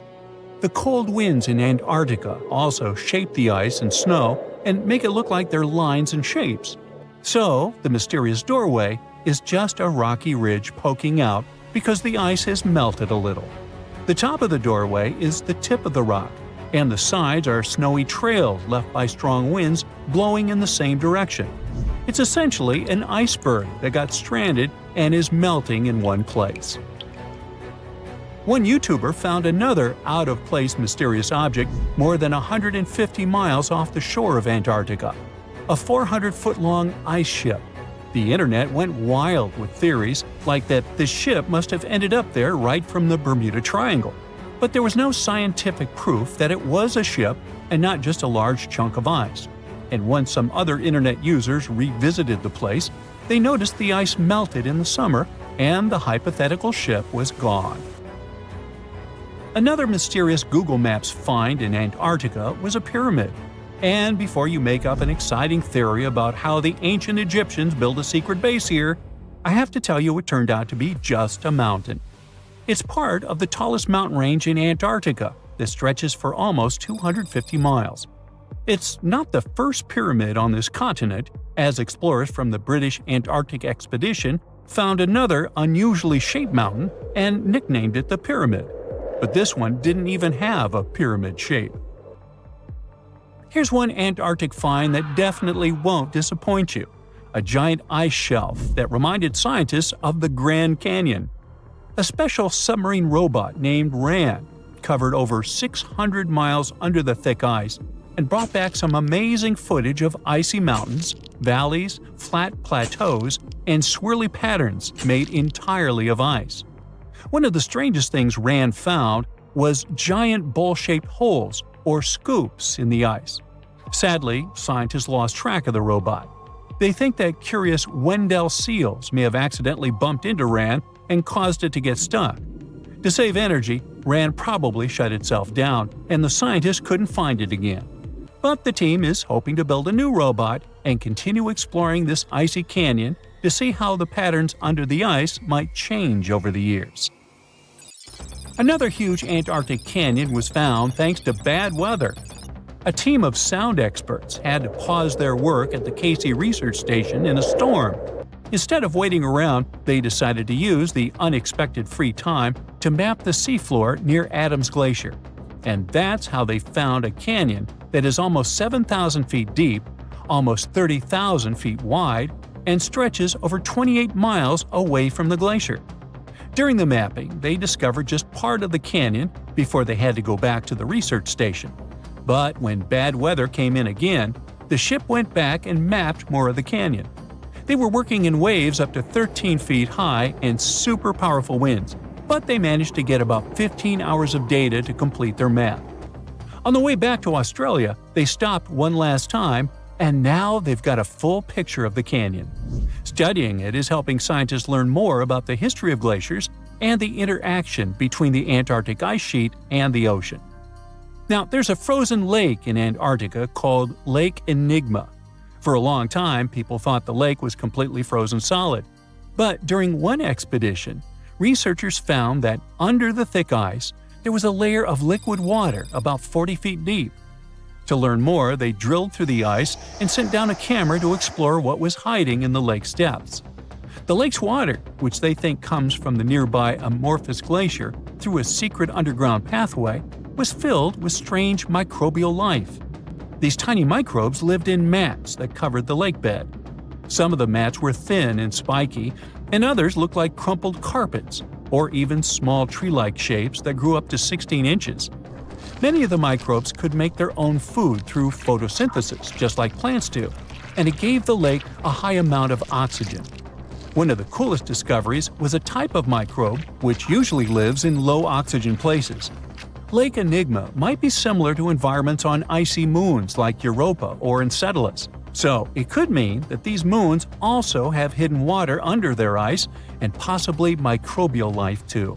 One more mind-boggling discovery from Antarctica is tiny pieces of amber in mudstone, found here for the very first time. It took scientists years of studying incredibly well-preserved fossilized roots, pollen, and spores that they found back in 2017. Amber proves that resin-producing trees once grew in Antarctica, part of a lush rainforest that existed near the South Pole during the mid-Cretaceous period. Back then, disclaimer, I wasn't around then, the trees would have had to survive through months of darkness during the long Antarctic winters. Scientists believe they adapted by going dormant for a long time. The amber pieces the scientists found are tiny, but they are beautiful shades of yellow and orange with bumpy surfaces that show how the resin flowed out of the trees. This resin likely leaked out to protect the trees from insects. It was preserved because water quickly covered it and kept it safe from sunlight and air. A scientist was browsing through satellite images for brown trails of penguin waste and found 4 new colonies of emperor penguins at the base of the globe. These new colonies likely have been around for years, though 3 of them are rather small, with fewer than 1,000 breeding penguins each. One of the new colonies was found close to a place called the Lazarev Ice Shelf, where there used to be a larger penguin colony. They thought this colony went extinct in 2019, but it seems the penguins have just moved a bit because of changing sea ice conditions. So studying them can help us learn more about how emperor penguins adapt to changes in the environment. Now, there used to be a giant river system in Antarctica 40 million years ago. Researchers found proof of it after studying soft sediments and hard rocks from the frozen seabed. They looked at tiny bits of radioactive elements, like uranium and lead, and learned that the deeper dirt came from the time of dinosaurs. The dirt closer to the surface was younger and had an interesting pattern, like the kind you see in river deltas today, such as in the Mississippi River or Rio Grande. Scientists found tiny signs of life in the sand. The river that once flowed here started in the Trans-Antarctic Mountains and traveled 930 miles before it reached the sea. Researchers kept studying newer layers of dirt from about 20 million years ago. They hope this will help them predict what the Earth's weather patterns might be like in the future. Recently, scientists made an astonishing discovery that might solve Stonehenge's mystery. They found something hidden deep within the DNA of Stonehenge's sarsen rocks, the huge monolithic ones, and it might reveal why our Neolithic ancestors designed and built this thing in the first place. Over the years, scientists have been scratching their heads trying to figure out where the huge sarsen rocks came from. For years, they believed they came from a quarry just 15 miles away from the site, known as Marlborough Downs. At this site, they found similar minerals to the ones that make up the sarsen rocks. But it turned out there was more to this story than they thought. The understanding of how Stonehenge was built is always changing. Scientists need to really travel back in time to uncover its mysteries. Where did the rocks come from? How were they carried? Why was the site built? You see, the Stonehenge site, located at Salisbury Plain in England, is made up of 2 main types of stone. There are the super heavy sarsens and the lighter and smaller bluestones. The sarsens each weigh about 25 tons. That's as much as 3 African elephants stacked together. The heaviest sarsen stone, called the heel stone, weighs 30 tons all by itself.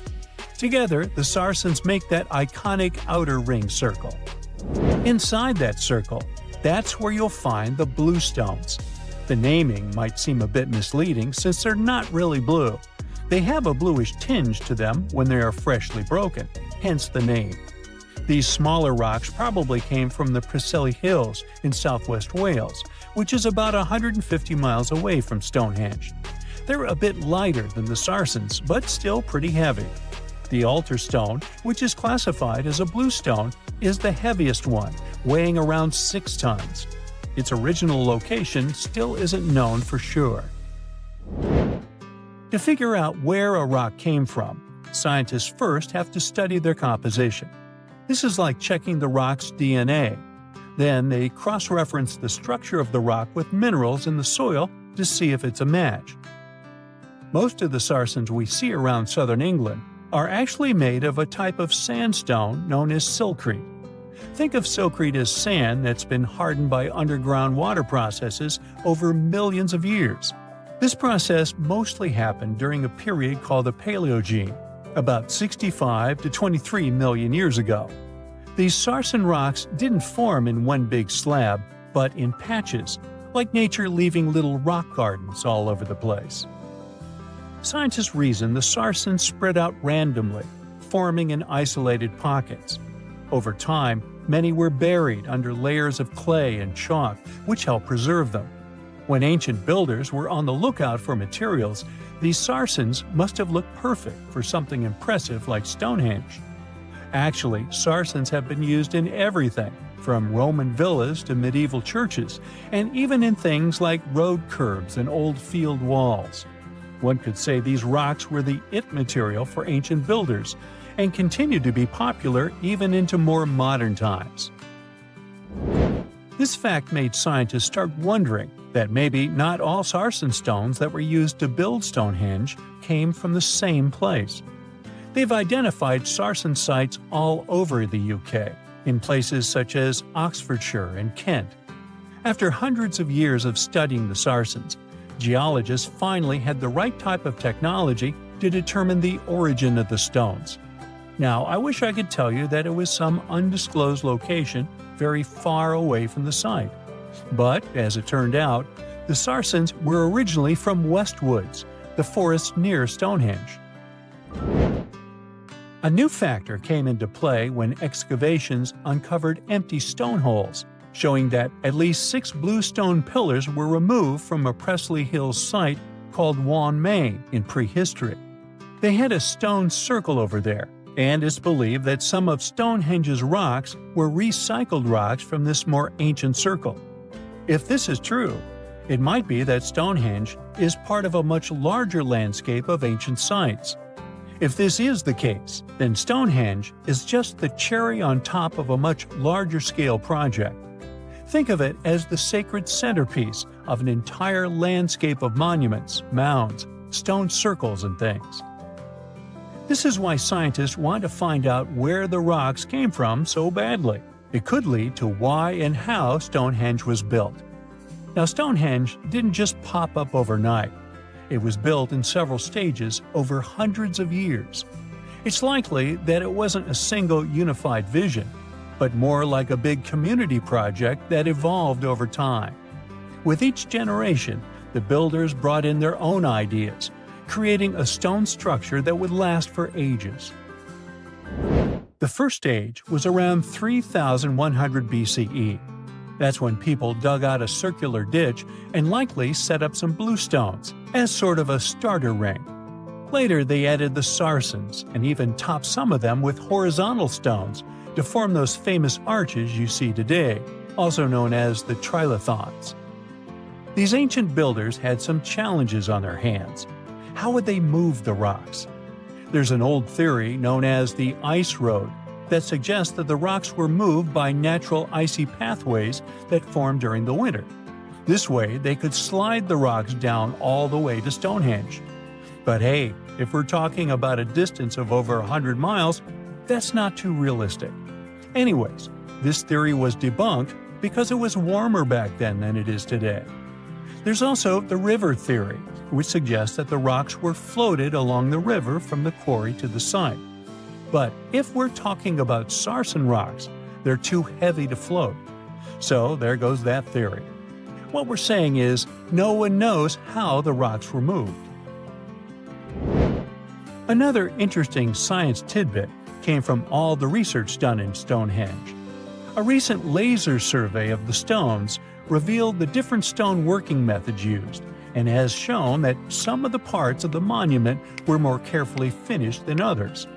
In particular, the northeast side and the inner faces of the central trilithons were finely dressed. FYI, a trilithon is one of Stonehenge's most famous shapes. It's when two huge monoliths receive a third one on top of them, connecting the two together. This fancy word is simply Greek for having three stones. But anyways, the bigger question, and the reason Stonehenge is so famous, is why it was built in the first place. Theories are all over the place, and some sound like they're straight out of a sci-fi show. So, here's a rundown of the most popular ideas. There's, of course, the solar calendar theory. This one supposes that the stones are aligned with the movements of the sun, especially during the summer and winter solstices. During the summer solstice, the sun rises to the left of the heel stone, that's the lone stone outside the main circle, lighting up the entire monument. Some say it's the ancient version of a calendar, marking the year's longest and shortest days. Some archaeologists think Stonehenge might have been an ancient healing center. Pieces of bluestone have been found chipped away, possibly by people who believed they had healing powers. The theory goes that people traveled from all over to come to Stonehenge in hopes of a cure for whatever was ailing them. There's also some speculation that Stonehenge was the place to be. Think of it as an ancient gathering spot. Some evidence suggests that communities from distant areas traveled to Stonehenge for gatherings, feasts, and ceremonies. Studies of bones found near the site show they came from all over Britain, making it a sort of prehistoric meetup location. Summers in the Middle East get so hot that they change the landscape dramatically and make entire cities resurface from the past. That's what happened in 2018 when the city built by a mysterious empire on the Tigris River was finally released from its water trap. Archaeologists rushed to the location as they didn't want to miss a rare chance to excavate the site and learn more about the history of the place. They believe they've found the Bronze Age city Zakiku, founded over 3,000 years ago and fully submerged in the 1980s when a dam was built in its place. It used to be a busy hub for the Mitanni Empire for caravans on the popular trade route. It had water, which is a rarity in the area, and it was a guarantee for success. We know very little about the once powerful empire, as scientists haven't found any written chronicles in the excavated sites. That's why the archaeologists were thrilled to find an entire palace for the local ruler. Several years later, when the area became free from the water again, they found some fortifications to protect the city from foes. The highlight of their expedition was finding a huge public storehouse for trade goods and harvests, piles of wheat and barley, and imported metal and wood. Bread was the staple food for the locals, and they also loved big pots of vegetable soups and stews for lunch. Each household kept sheep, goats, cows, and pigs, so they had a steady source of milk and meat for special occasions. All the constructions found so far were built from bricks molded from mud. The walls that were underwater for over 40 years are so well preserved as if they went down yesterday. The royal palace stands out as it's larger than the other constructions, has thicker walls, and even pavements made of baked mud bricks that were sealed to be waterproof. The local king must have been in good relations with the emperor of the larger empire, of which Akiku was dependent. Traders who lived in the city collected wooden beams and took them to storehouses. The beams arrived down the Tigris River from the forests in the mountains in the north and east of Mesopotamia. Merchants came here to sell their goods and then crossed the Tigris on their way to the borderlands. Zakiku was thriving as a center of commerce for about 6 centuries until it was hit by a massive earthquake in 1350. Archaeologists found 5 ceramic vessels holding over 100 clay tablets made close after the earthquake. It's almost a miracle that small tablets of unfired clay managed to survive underwater for decades. People who created those must have carved notes on clay while it was still wet. They wrote about anything, from newly stored harvests to notes for other kingdoms. Then they would let the message dry in the sun. Scribes even had to learn a different language so that everyone outside the city could read it. Scientists believe the tablets they found used to be part of a private archive. They hope to decipher the notes to learn more about the history of Zakiku and the whole empire after the terrible earthquake. The damage to the buildings was so enormous that it was impossible to restore Zakiku to its former glory, and if there had been any survivors, they must have left the city. Several decades later, the Assyrians, who also lived in Mesopotamia, settled here. They built their houses on the ruins of the abandoned city and used whatever structures they could find from the previous residents as outer walls. But they stayed here only for 50 years, then decided to build a new capital on more fertile soil to make some good cash from agriculture. Archaeologists working in Zakiku had to halt excavations when the water levels went back up and covered the city. They sealed the ruins in tight-fitting plastic sheets and put stones and gravel on top. They hope it will help protect the priceless site from water erosion and prevent it from disappearing again. They realize how important water from the dam is for the region, but if it recedes again, they say they'll definitely continue the excavations. There was a bustling community in today's Taklamakan Desert in China around 1,600 years ago. It lived along the Nile River, which ran through the desert for miles and got its water from the melting snow in the mountains. After 3 years of work in the area, archaeologists and scientists managed to dig up 8 tombs in the desert. Thanks to the desert heat, the clothes and artifacts inside them were almost as good as new. The people who wore those must have lived in the ancient city of Naya. Naya used to be part of a prosperous kingdom at the heart of the Silk Road trading route and had a population of over 3,000 people. Then, desert sands went rogue and swallowed the city whole. Archaeologists only found the ruins of Nija in the early 20th century. Scientists from different countries have tried to solve its mysteries. It looks like the tombs discovered at the end of the 20th century belonged to the wealthy. There were some expensive items inside: a quiver and bow, metal arrowheads, gold earrings, and a glass bead necklace, a lacquer box with a comb, makeup, and a sewing kit in one of the tombs.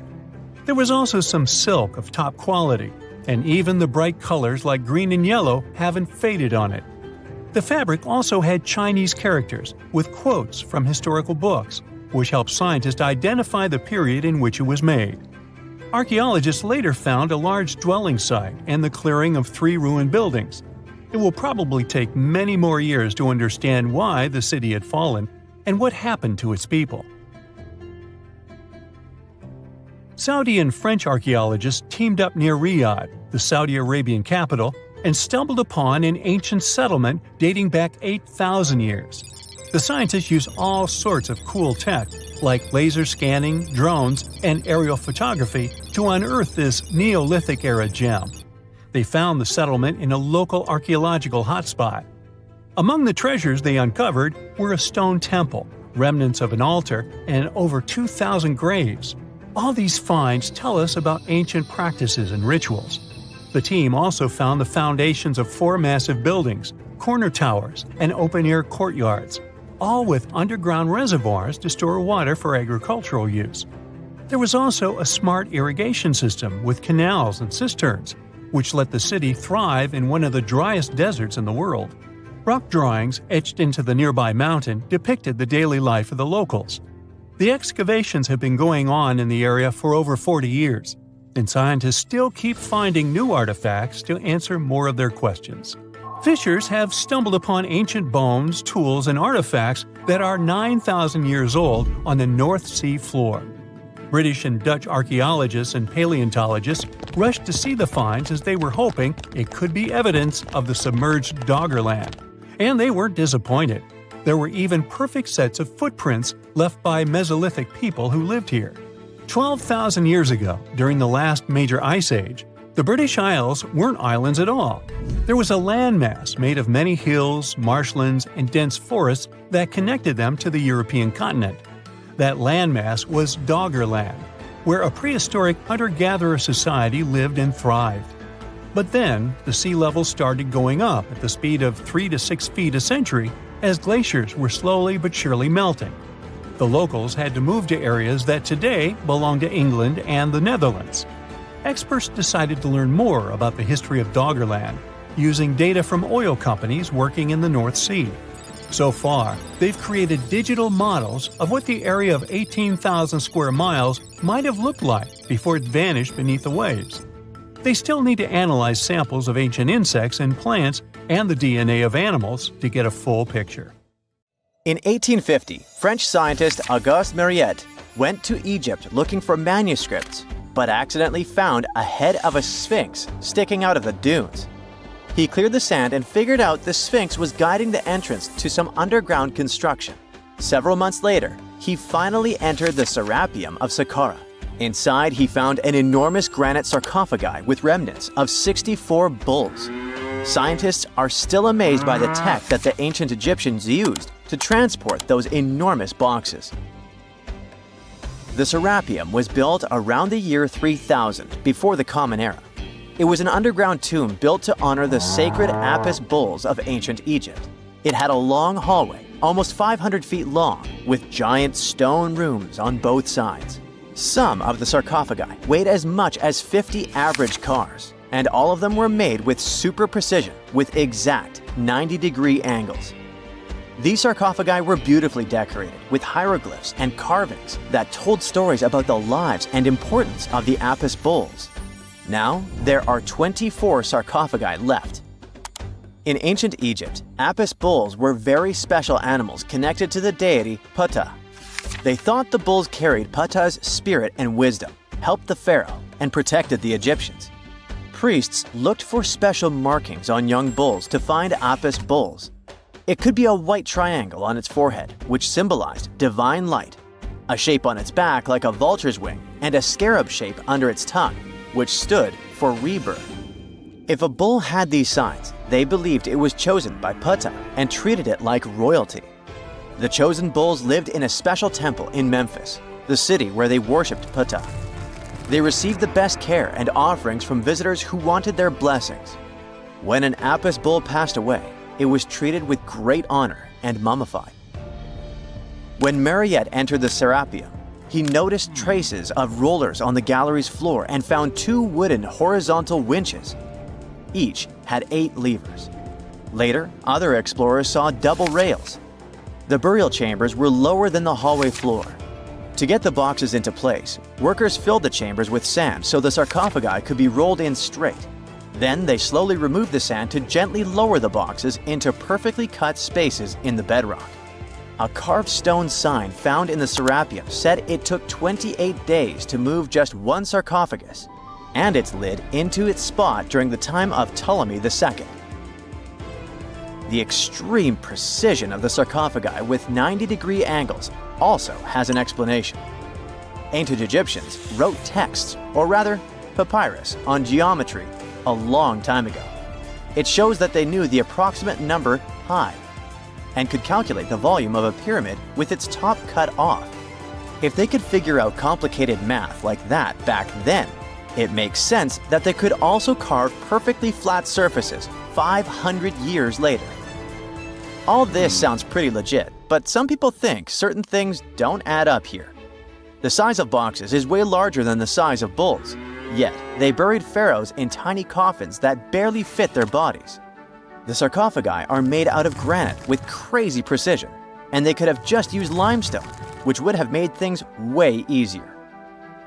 The transportation of the boxes seems pretty simple, but only in theory. If one person could pull about 440 pounds, then at least 250 people would be needed to pull just one box. The tunnels in the Serapeum are really narrow, only about 2 feet wider than the boxes themselves. There's no way hundreds of people could have squeezed into those tight spaces to pull the boxes. And even if they did, how would they turn the box in the cramped corridor, lower it into its niche, and place it perfectly in the middle? Somehow, they did this 24 times, and every box is centered perfectly. Plus, the chambers were dusty, and there were no signs of soot from lamps. This means they must have worked in almost complete darkness. The real use of the boxes could also be different. A long time ago, even before the Egyptian pharaohs ruled, the local people already knew how to use fermentation. It happens when tiny organisms called yeast eat certain ingredients like starch and turn them into gas and ethanol. So someone in ancient Egypt probably put food like barley, bread, and even meat inside a giant stone box, then closed it tight with a heavy lid. These stone boxes, carved from granite, were so precisely made that they were almost completely sealed, so nothing could escape from it. As the yeast inside the box started working, it created more and more CO2 gas. It built up pressure inside the box. The granite boxes were incredibly strong. They could handle more pressure than a car tire can hold. When granite was squeezed under such pressure, its crystals produced a tiny electric charge. This effect was possible because granite contains quartz, a material that reacts to pressure this way. The process also needed meat or animal parts, possibly to help the yeast grow better. Meat contains something called oleic acid, which yeast needs to keep growing and to survive the bad effects of the ethanol it produces. As the pressure inside the box kept growing, the combination of gases and electricity made these boxes not just ancient fridges, but powerful energy systems. Over time, the pressure inside got so strong that it could push the lid open and the gas would escape with a pop. But when people rediscovered the Serapeum in 1850, they found old drawings that showed piles of stones stacked on top of some of the box lids. So, someone long ago probably tried to make the lids even heavier by adding extra weight to make it harder for the gas pressure to push them open. This extra weight also meant the quartz crystals in the granite could keep creating more electricity under all that pressure. If someone opened one of these stone boxes thousands of years later, they would only find bones from bulls that were placed in the box. And that's exactly what Mariette discovered in the 1850s. They opened the Serapeum for visitors soon after the first excavations in the second half of the 19th century. Prince of Wales even had a luncheon with his guests in one of the sarcophagi. Sands and earthquakes made the site inaccessible for a while, but now you can visit it again and try to solve the mystery yourself. With new tech, we could have answers to many other historical mysteries soon. A team of scientists at Chicago's Field Museum of Natural History recently used a special CT scanner to learn more about ancient Egyptian mummies without unwrapping them. They gently rolled 26 mummies on custom carts out to the parking lot, where the scanner was waiting. It took thousands of detailed X-ray pictures of each mummy and their coffins. When all the pictures were put together, they created 3D images that showed what was inside, the skeletons, and some artifacts. The scientists hope these images will help them understand ancient Egyptian burial practices from over 3,000 years ago. Even though the scanning process only took 4 days, it might take 3 years to study all the data. But scientists were able to learn some personal details about the mummies. One of the most popular mummified individuals at the museum, Lady Chineta, was a woman who lived in ancient Egypt about 3,000 years ago. It looks like she passed away in her late 30s or early 40s. To make sure her body looked complete for the afterlife, embalmers put stuffing in her neck to keep it from collapsing. They also placed artificial eyes in her sockets, so she would have eyes in the next world. She was wrapped in fancy linen and placed in a beautifully decorated coffin. The scans revealed that it had been carefully crafted with a slit at the back, which embalmers used to fit the body. There were also some artistic details on the surface, like markings for her knees. It looks like her burial was on the scale of a high-end luxury car.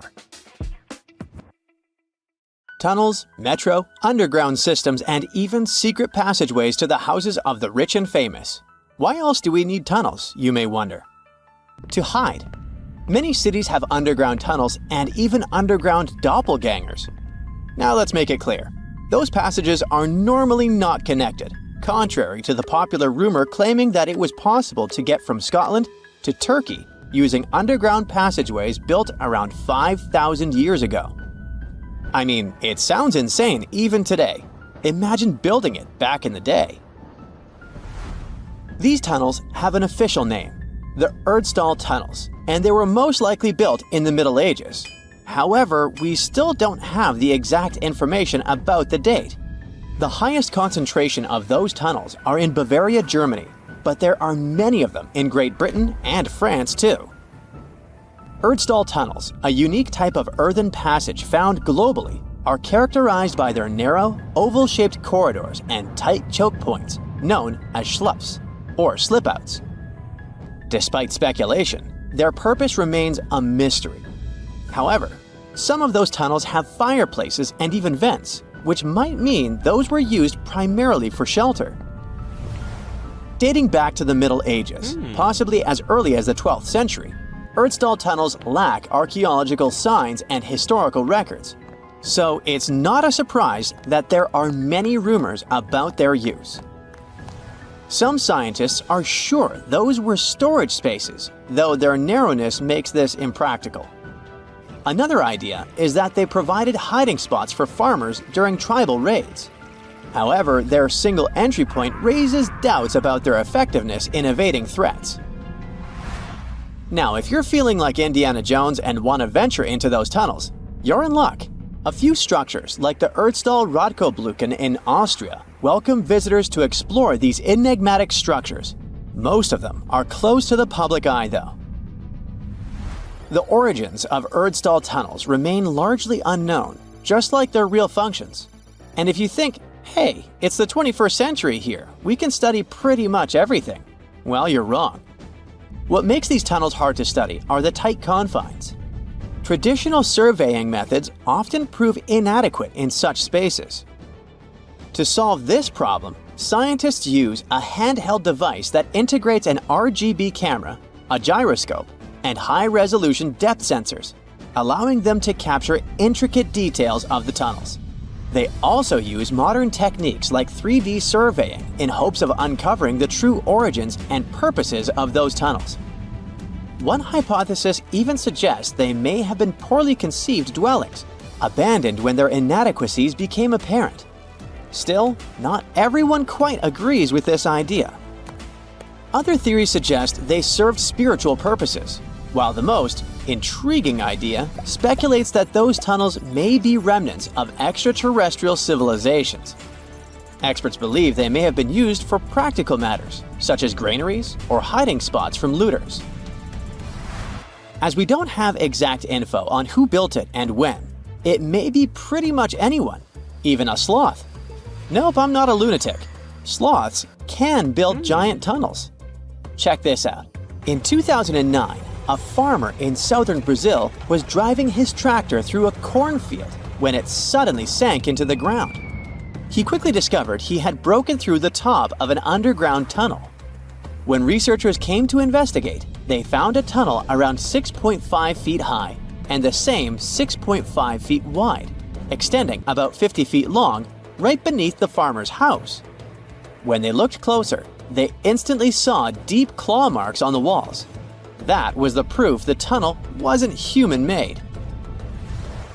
So that thing the farmer uncovered was a megafauna paleoburrow, a prehistoric tunnel dug by ancient creatures like giant ground sloths or giant armadillos from over 10,000 years ago.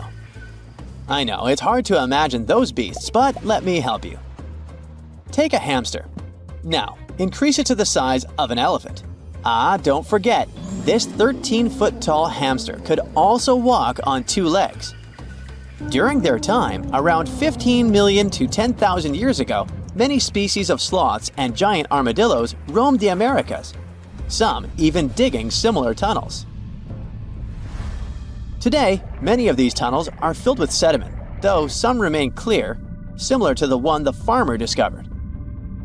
This 2009 find sparked significant interest, leading to the discovery of over 1,500 paleoburrows across southern Brazil, making it the era with the highest concentration of such sites worldwide. But no one knows exactly why there are so many of them in southern Brazil. While some paleoburrows exist throughout South America, none have been found in North America, which is weird since those huge sloths roamed the entire continent. The exact purpose of these large tunnels remains a mystery, but scientists believe they may have served as nursing spaces, temperature regulation, or hibernation areas. Tunnels likely developed over centuries as successive generations of sloths and armadillos expanded them. Now, let's take a look at fugus. No, not the Japanese fatal delicacy, and no, not a town in New Guinea. To see them, we gotta travel to the UK. So fugus are underground structures too, but they don't look exactly like tunnels. They are dry stone structures. They look as if a cave had been decorated with stones from the inside. There are only around 15 of them found so far, and most of them are located in Cornwall. According to the estimates, those tunnels were built about 2,400 years ago, and they're still in pristine condition, which is truly fascinating.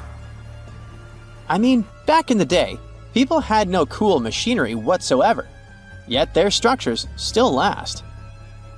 And if you dare to buy an apartment today, well, chances are you won't be too happy about the quality. Going back to our fugus, there's nothing extraordinary about their supposed purpose. They could be used for spiritual purposes, as a place to hide, or a food storage. The latest application, though, is a bit weird. I guess it's not a secret for anyone that England is famous for its excessive humidity. And if you want to store your food properly, you gotta avoid the humidity at all costs. Otherwise, say welcome to mold and fungi. But ancient people weren't dull-witted at all, or they wouldn't have survived, and you and I wouldn't be around now. So they might have adapted those fugus to store just some products, those that already had natural molds in them, assisting in the preservation of perishable food, like milk, butter, and cheese. But hey, those are just speculations. The true reason why they were built remains unknown. What makes fugus unique is that they are intentionally built tunnels, not just excavated mines like those in Wales.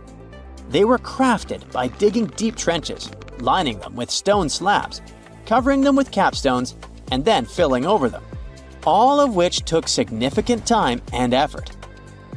Still, no matter how hard those were to construct, cities around the globe are often built over intricate tunnel systems, each unique to its location. For instance, Paris is famous for its extensive underground quarries, which were abandoned years ago, but still pose a risk of collapse in certain areas above. London boasts one of the largest tunnel networks in the world, including many that were specifically created for military purposes. In New York City, there are rumors of secret tunnels, while Los Angeles has old tunnels from the Prohibition era used for speakeasies. Many other cities also have their share of enigmatic tunnels, and surprisingly, Florida is no exception. It happened in the year 2011 in Ybor City. Near a former post office, flooding uncovered something weird, a section of an unknown structure. Back then, people didn't pay much attention to that, so it took another 7 years to discover something truly fascinating. This historic neighborhood was founded in the 1880s, but it remained unknown until 2018 that it also has a hidden tunnel network. We only learned of it because of renovation work. The exact purpose, of course, is unknown, but most scientists are pretty sure that they serve to connect to early gaming spots and the port of Tampa. Figuring out how extensive the tunnel network is tricky. In 2018, a historic home in Seminole Heights revealed locked doors leading to tunnels from the 1920s.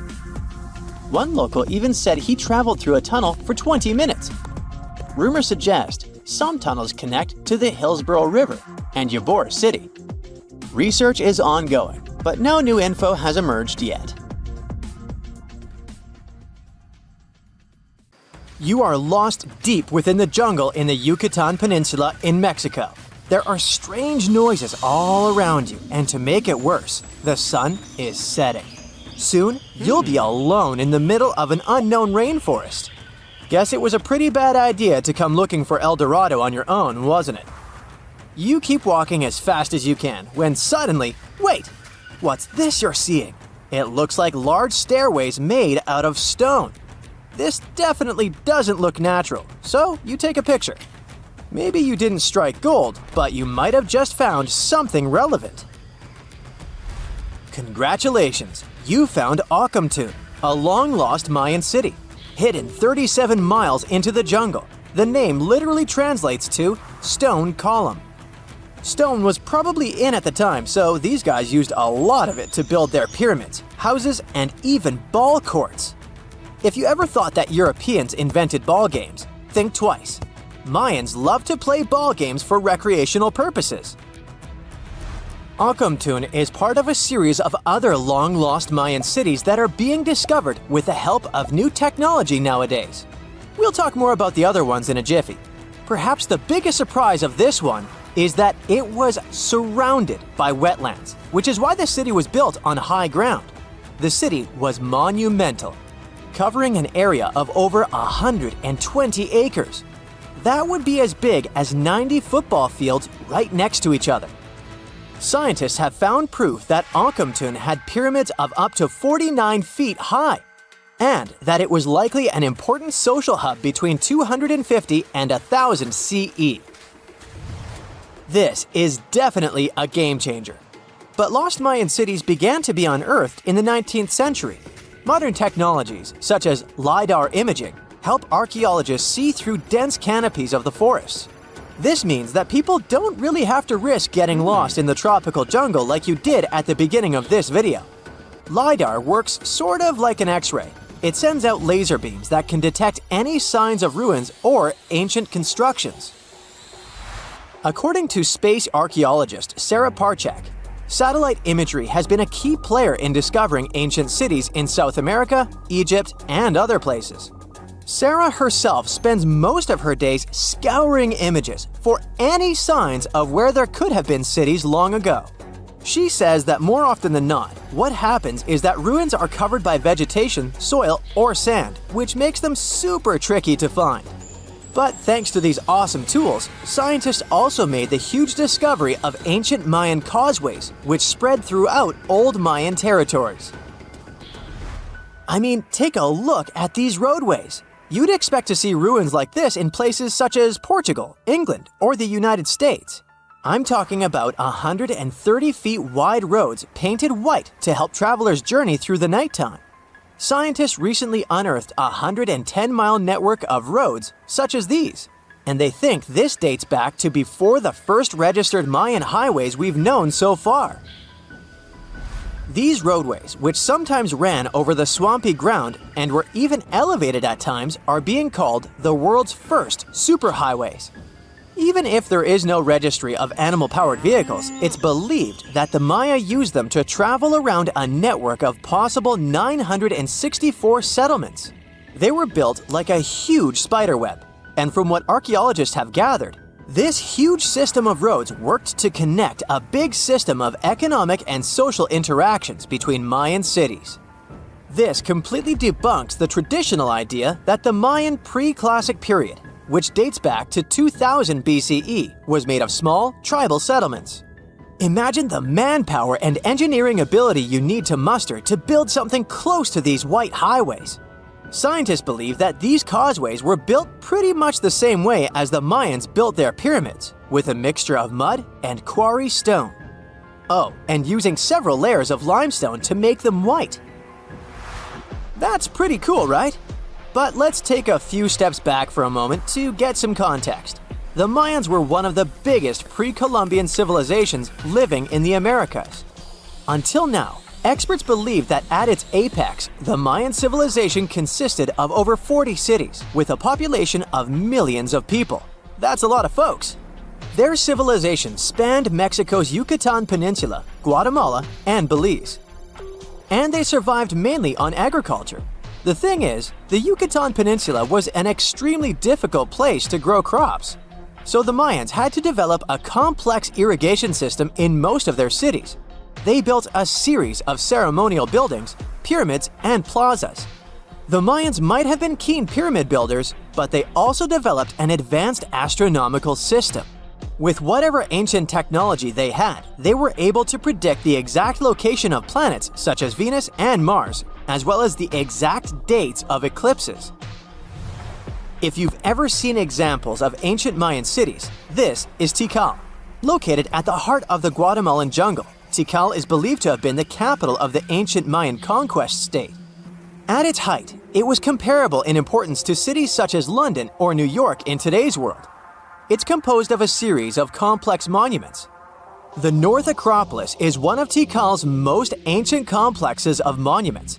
Built solely by human hands around 350 BCE, it served as the resting place of kings and chiefs. Its monuments are up to 200 feet high. Back in the day, the step pyramid temples were painted a beautiful red. Mayans loved that color. Today, of course, you'll only see the limestone. Then there's Chichen Itza. It's got one of the best preserved pyramids on Earth to date. Located in Mexico's Yucatan state, this Mayan city is well over 1,500 years old. At its peak, it was home to 35,000 people. The site covers 4 square miles of land. The highlight is El Castillo, a tremendous step-like temple standing 80 feet above ground.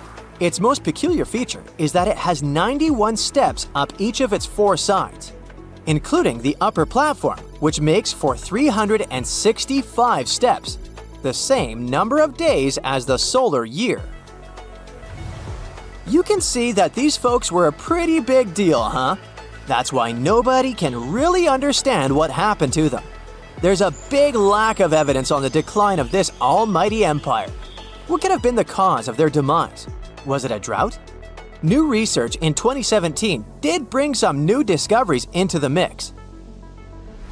Using data from a site at Ceibal, located at southwest of Tikal, scientists analyzed radiocarbon data from ceramics and archaeological excavations to extract new information about the unexpected demise of this great civilization. The information shows that instead of a sudden collapse, the Mayans most likely fell in waves of social instability and political crises. These events are believed to have deteriorated Mayan city centers and began causing the dispersion of the Mayan population. It's hard to pinpoint the exact causes, though. But hey, recent discoveries are shedding a big light on humanity's past.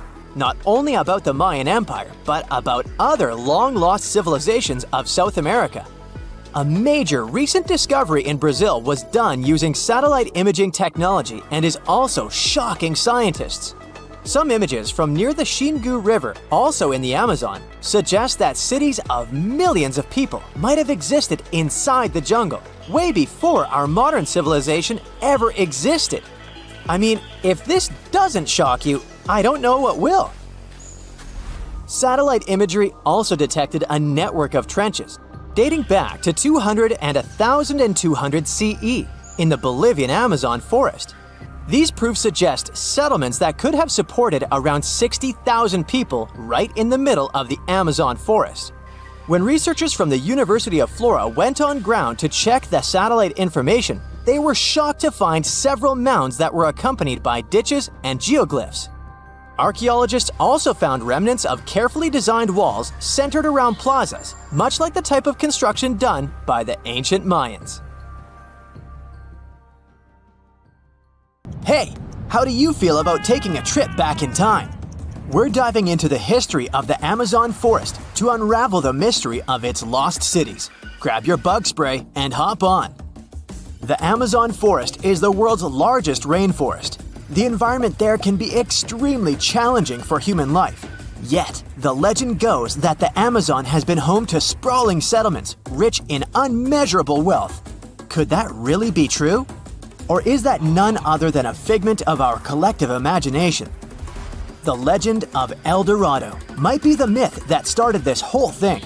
As European explorers began their excavations in American lands back in the 1500s, word got out of an Amazonian civilization that used to paint their leader in gold as an offering to higher powers. The legend of El Hombre Dorado, aka the Golden Man, began to quickly spread around Europe. Explorers got excited at the possibility of finding an infinite amount of gold somewhere deep within the Latin American jungle. And as you can imagine, expeditions to the continent began to multiply with each passing year. It didn't take long before explorers found this civilization. They were known as the Muisca people and were located in Colombia, near Lake Gudavia. The Muisca people had a tradition of painting their leader, aka the Zipa, from head to toe in gold. In a ceremonial gesture, the Zipa would swim into the river, spreading gold dust all over the lake. For the Muisca, This was their way of acknowledging and thanking the higher powers of the universe they believed in. When European explorers heard and witnessed this practice, they were amazed. For them, gold was used solely for commercial purposes as their main currency for trade. This made them think that the Muisca people must have stacks and stacks of gold hidden somewhere in the jungle for them to use it so abundantly. Well, that's how the legend of El Dorado was born. What was once the practice of El Hombre Dorado traveled on word of mouth until it became El Dorado, a fictional city that was most likely to hide piles of gold. The hunt for this city led Europeans to spend large amounts of money to scour the Amazon forest. Unfortunately, all of their expeditions came back empty-handed. That is, if they ever came back at all. Now, jump to the beginning of the 1900s. In England, the Royal Geographic Society, a prestigious British institution, was looking for somebody willing to travel down to Latin America to trace the border between Brazil and Bolivia. More specifically, the part of the border that is nestled deep within the Amazon rainforest. One Sir Percy Fawcett was a Latin American aficionado, and he gladly volunteered to do the job. Oh, it's important to note that the Amazon forest is virtually the size of the continental USA. It sprawls across 8 countries, including Brazil, Peru, and Bolivia. And trust me, getting around is no easy feat. The jungle is covered in dense vegetation, and in addition to that, it's home to insane predators such as anaconda snakes, panthers, crocodiles, piranhas, and so on. But despite all that, Fawcett was very successful in his mapping adventure and seemed to be wanting to come back more. Back in England, Fawcett would scour diaries from other explorers hoping to learn more about the ancient Amazonian civilizations. He would read about the Incas and the Mayans and the great empires they built. He believed that if the Incas were capable of building empires that stretched over 2 million square miles, this could mean that other Amazonian civilizations could have thrived there too. During his research, Fawcett came across a report from a 16th century explorer. The report told of a city deep within the Amazon forest that held unimaginable quantities of minerals, a town that stretched for 15 miles without any space from a house to house. This report fueled Fawcett's imagination to a new extreme. From then on, he became obsessed with finding what he called the lost city of Z. Over years, Fawcett searched the Amazon forest, usually looking for stone ruins that could possibly indicate human settlements. On his later expeditions, he focused on exploring the state of Mato Grosso in central Brazil. He would travel from Europe and into the lower region of the Xingu River. The trip to the Xingu would take him around 14 days on foot. Then, he would set sail in small wooden boats accompanied by local indigenous leaders that knew the region better than anyone. How he communicated with the indigenous population is still a mystery, since they only spoke in local dialects. Some scientists believe that this could have been the real reason why he never found the city. They believed he wasn't able to communicate what exactly he was looking for. And this was not his greatest difficulty. As we've said before, Amazon is not a kind place for its visitors. In his diaries, Fawcett tells of encounters with a 60-foot-long anaconda, which he bravely survived. He writes of endless sleepless nights and waking up with his hands and feet swollen from mosquito bites.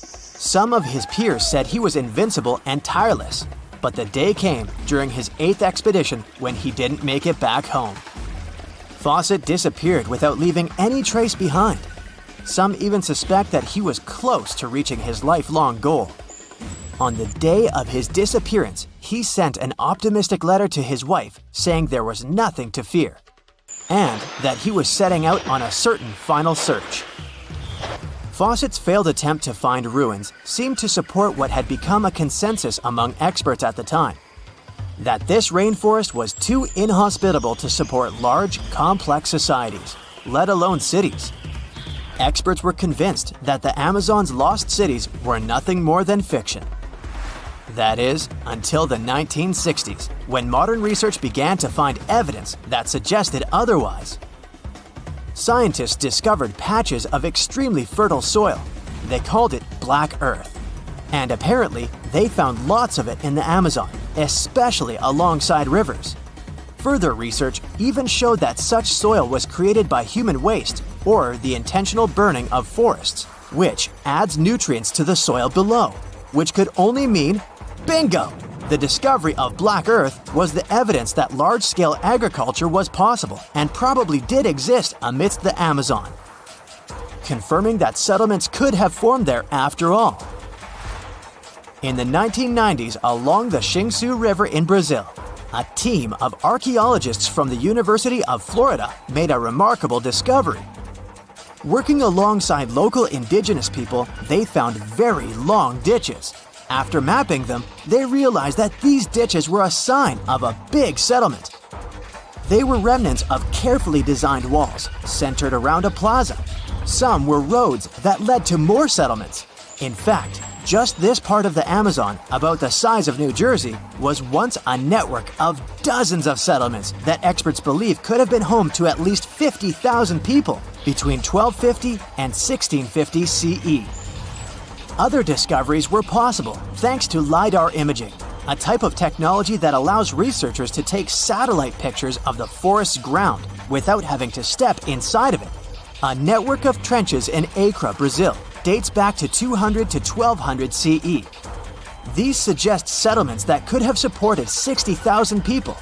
Other images from near the Xingu River suggest cities that could have housed about 50 million people. These were the lost cities of the Amazon.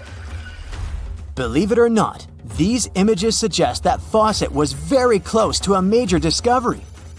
He was looking for the ruins in the right place, but he was looking for the wrong thing. Unlike cities such as Cusco, which used stone as their primary material, Amazonian settlements used wood and earth to build their cities. These materials are highly deteriorating and probably decomposed over time. Finding them required a bit more technology than what Fawcett had available at his time. The South Pole is more than penguins and endless snow. There's a hidden ghost world within it. Look, it's right here on the globe. Don't confuse Antarctica with the Arctic, which is at the top of our maps. Much smaller in size, and, let's face it, way less mysterious. The ice sheet covering Antarctica is about 1 to 3 miles thick, which is up to 16 Eiffel Towers stacked on each other. This massive blanket hides the true features and contours of Antarctica's land. We still don't know much about this mysterious continent, and it is ice and snow that are to blame. We still don't even know the true shape and size of this continent. Mapping Antarctica without some huge shovels is an incredibly hard task. But satellites learned to penetrate the ice with their cameras. And now we know there's actually an enormous, dramatic ancient landscape beneath the snow. The ghost of the past. About 90 million years ago, Antarctica was a much warmer place. It was actually a lush rainforest with tons of plants and probably teeming with life. It even had rivers flowing through it. Then the ice came. This happened about 34 million years ago, during the transition from the Eocene to the Oligocene, when our planet cooled significantly. It was the beginning of one of our several ice ages. The land remained, but now was hidden under ice and snow that got thicker and thicker. To a regular eye, Antarctica turned into a white desert, vast, flat, and featureless. Time went on. This massive ice sheet moved around, smoothing and shifting the ground beneath it. Over the millions of years, it changed what the land looked like. Now, if we looked under the ice, it wouldn't hold any signs of the original South Pole, except for one place.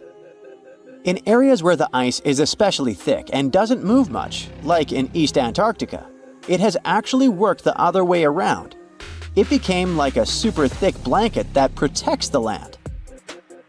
Normally, things like wind or rain slowly wear away the ground over time, changing its shape. But since we have this protective ice blanket, it prevents these natural processes from reaching the stuff underneath. So, the ground stayed almost the same for millions of years, like it's been frozen in time. This special area near the Aurora and Schmidt subglacial basins has become the ghost of Antarctica's landscape. This place was barely touched even since it was first covered in snow 34 million years ago. This is a historical footprint, a place that can tell us what Antarctica's ground looked like before it became a freezing nightmare. As scientists peered under East Antarctica, they saw an amazing ghost. The traces of the rivers that were flowing there millions of years ago, various valleys, and some weird little islands, as well as 3 big chunks of land shaped like the letter U. Hey, what's that all about?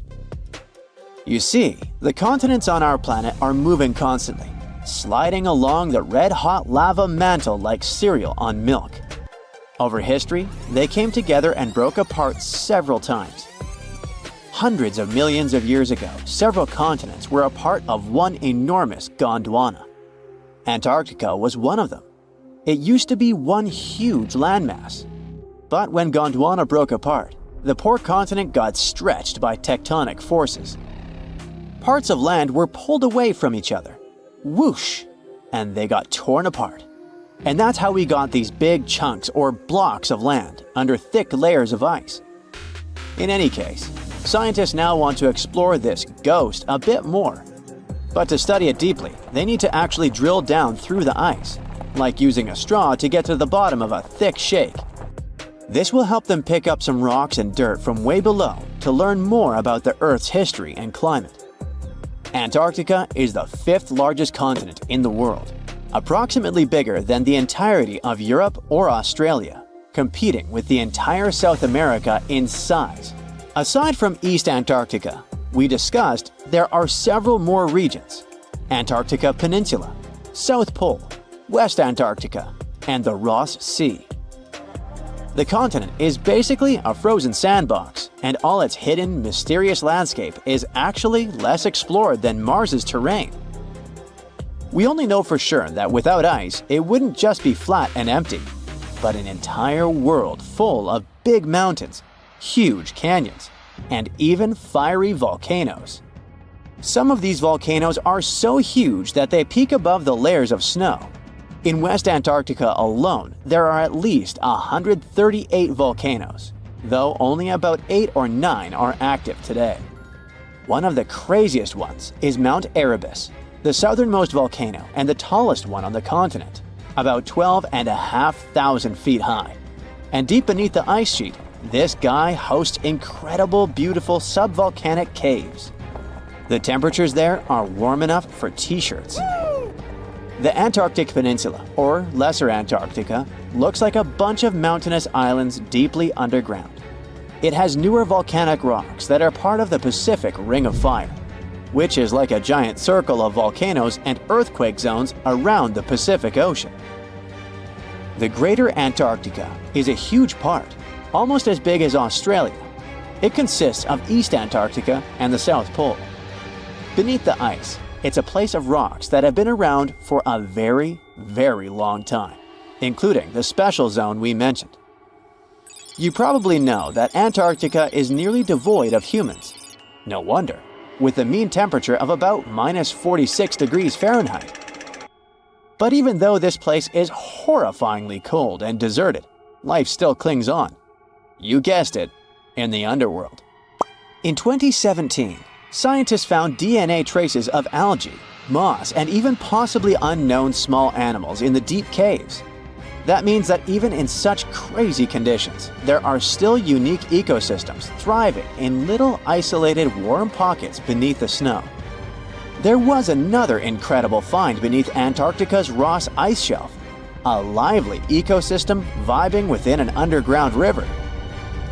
Scientists have long suspected that Antarctica's underworld should have some freshwater lakes and rivers. One day, a satellite spotted a groove there. They decided to explore it and used a hot water drill to melt their way through the ice. As they reached the underworld, they dropped a camera into one of those hidden fresh rivers.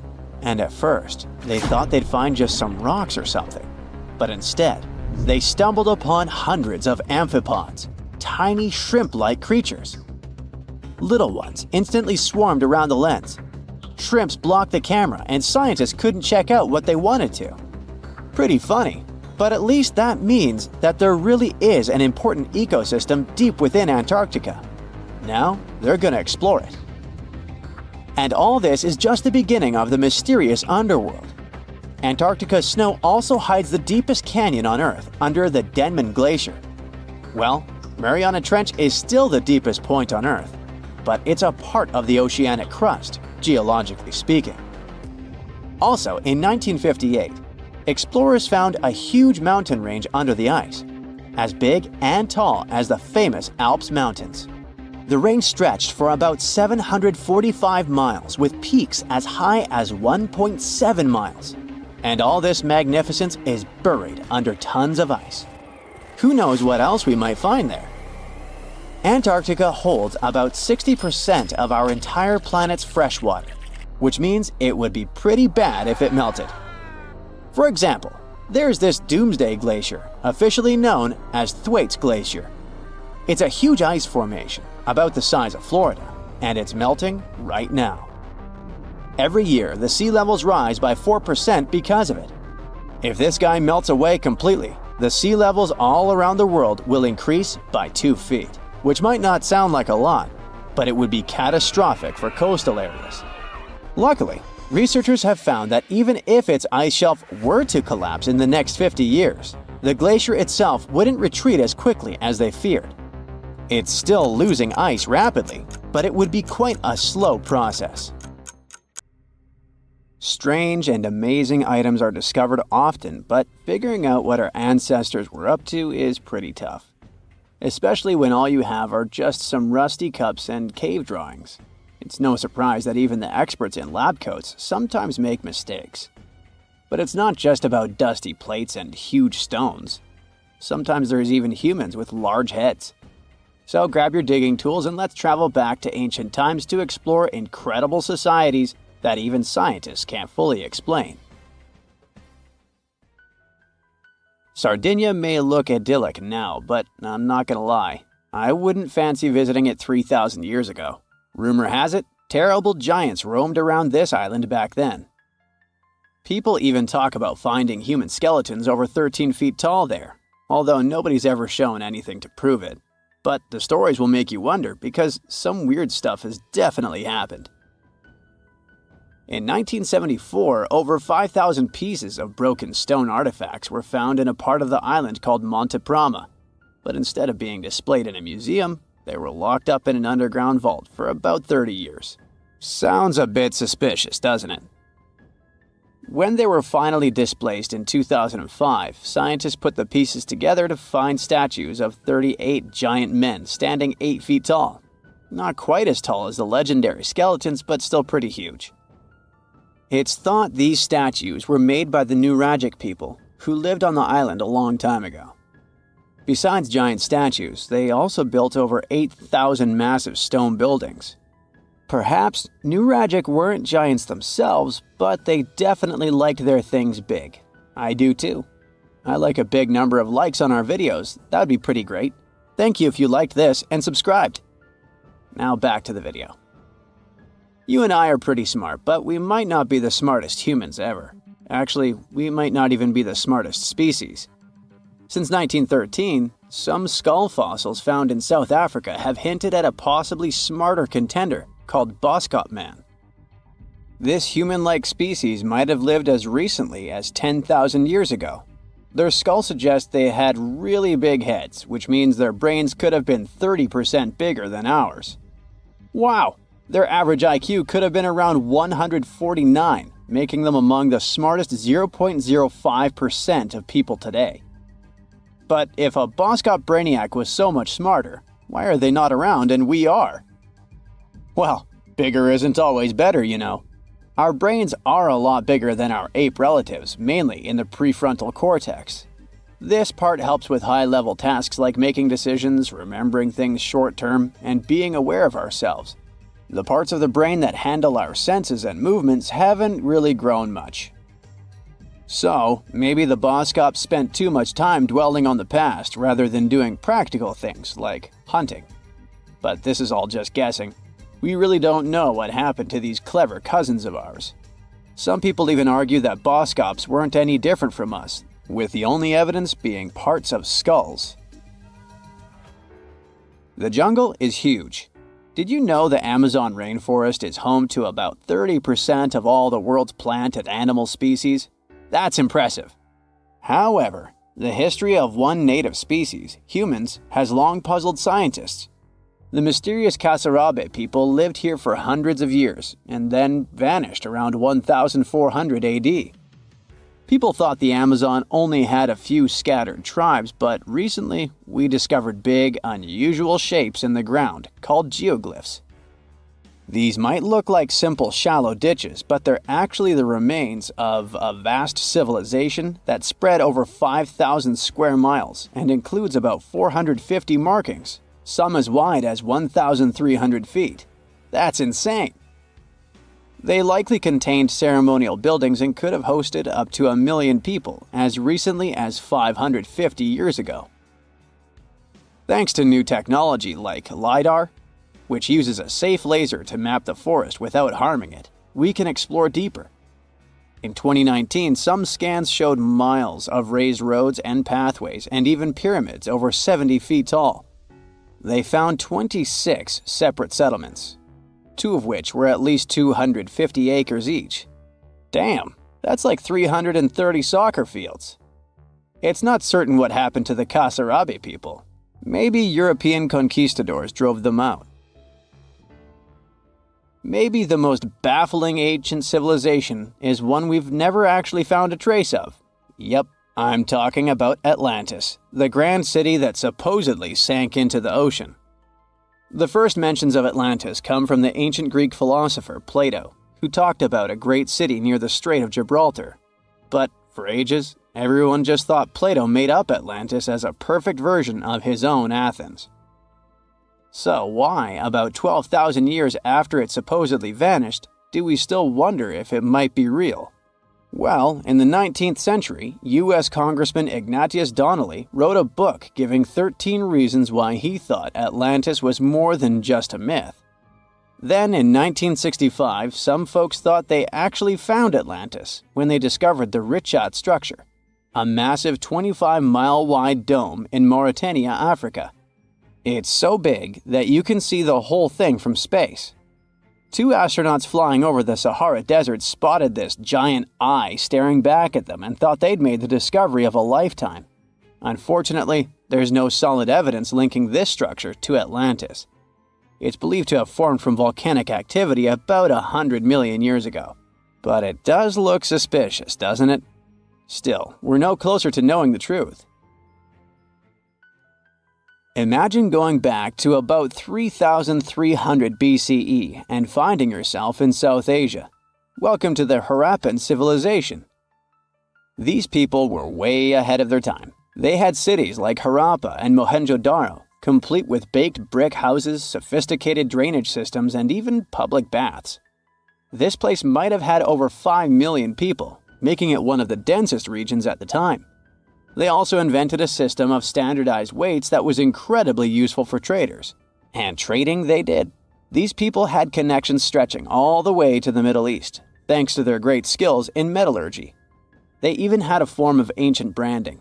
The seals were used to stamp clay on trade goods. Despite being so advanced with a thriving urban life, there's a whole bunch of mystery shrouding their language and script.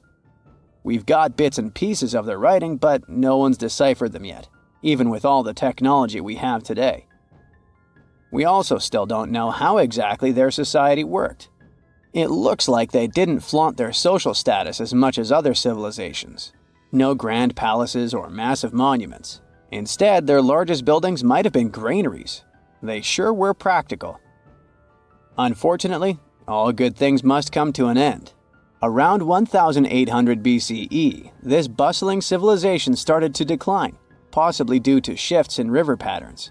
As the environment changed, the Harappans packed up, moving towards more hospitable lands. Ever heard of the Minotaur? The beast with a bull's head and a man's body, hunting the bravest travelers in a massive maze. Well, this wasn't just any old tale.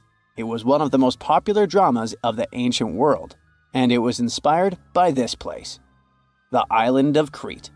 The Minoans lived here during the Bronze Age. They had stunning palaces, amazing frescoes, and a culture so rich it still fascinates historians to this day.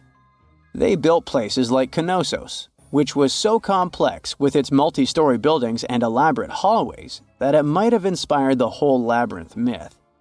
Their engineering was so ahead of its time that even their drainage systems were more advanced than what many of us have today. Let me know in the comments which of these stories you find the most fascinating, and thanks for watching. Something exciting and kinda unexpected popped out among the rocks of the Ica Valley in Peru. The bones of a really old whale that lived almost 40 million years ago. At first, no one was really impressed because the bones they found were big and weirdly shaped, so people just thought they were looking at giant boulders. I mean, that's cool too, but things got way better when they realized those were the remains of a very large ancient animal that roamed along the coast of ancient Peru. Plus, it was probably the heaviest creature that ever lived. Sorry, blue whale, I know you worked hard to get to the top. The length of over 100 feet and weight of more than 200 tons brought you the status of the biggest animal on our planet. But it seems you've held the title long enough. Time to hand it over to our next candidate, and that one's really gigantic.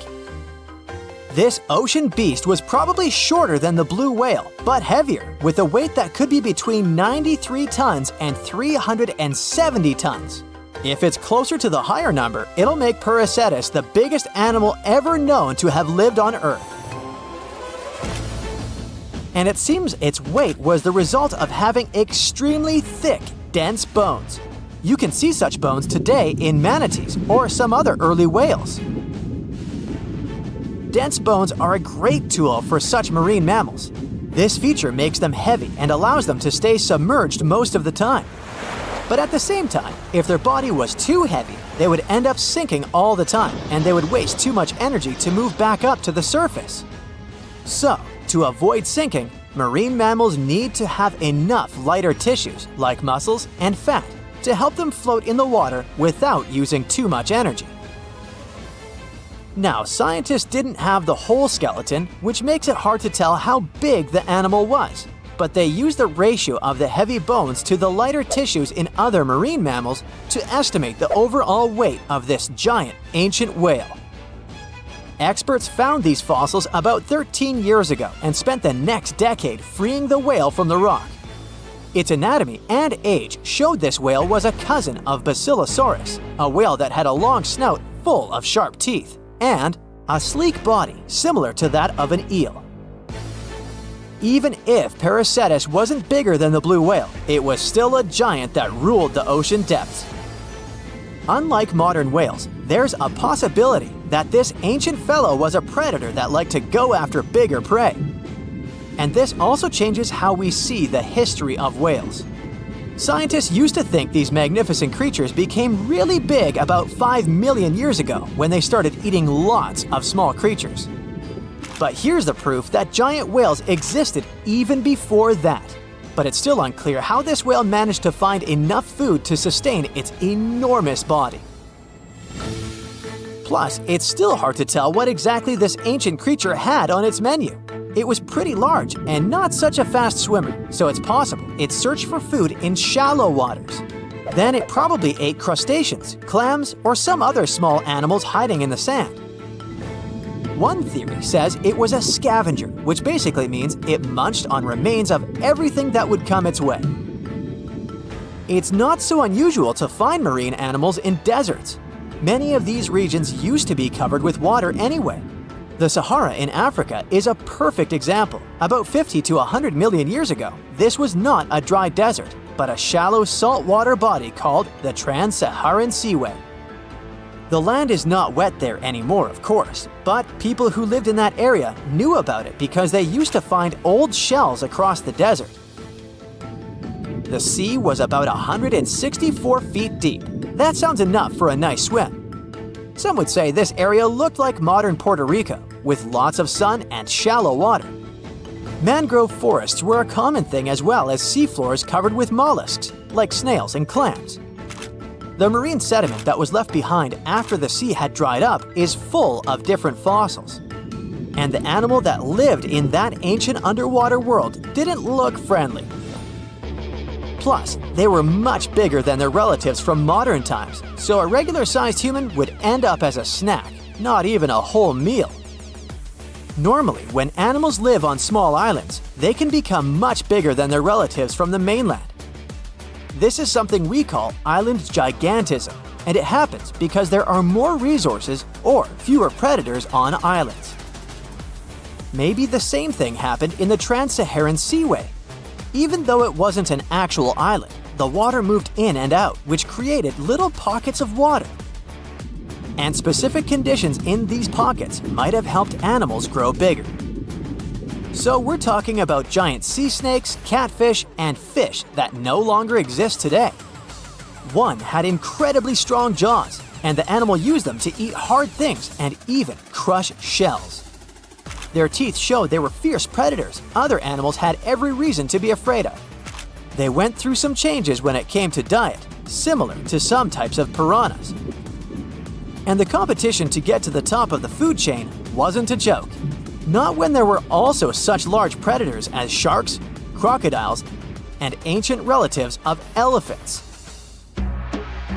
Sahara went through different phases. If you could use a time machine and take a peek at Earth's largest hot desert as it was about 6,000 years ago, you wouldn't have to struggle with sand and heat. You'd have a nice walk through a green and pretty lush place. In the past, people who lived in that area didn't leave drawings on cave walls that showed camels, sand dunes, and scorpions. All those things you'd see in today's Sahara. Instead, they drew crocodiles.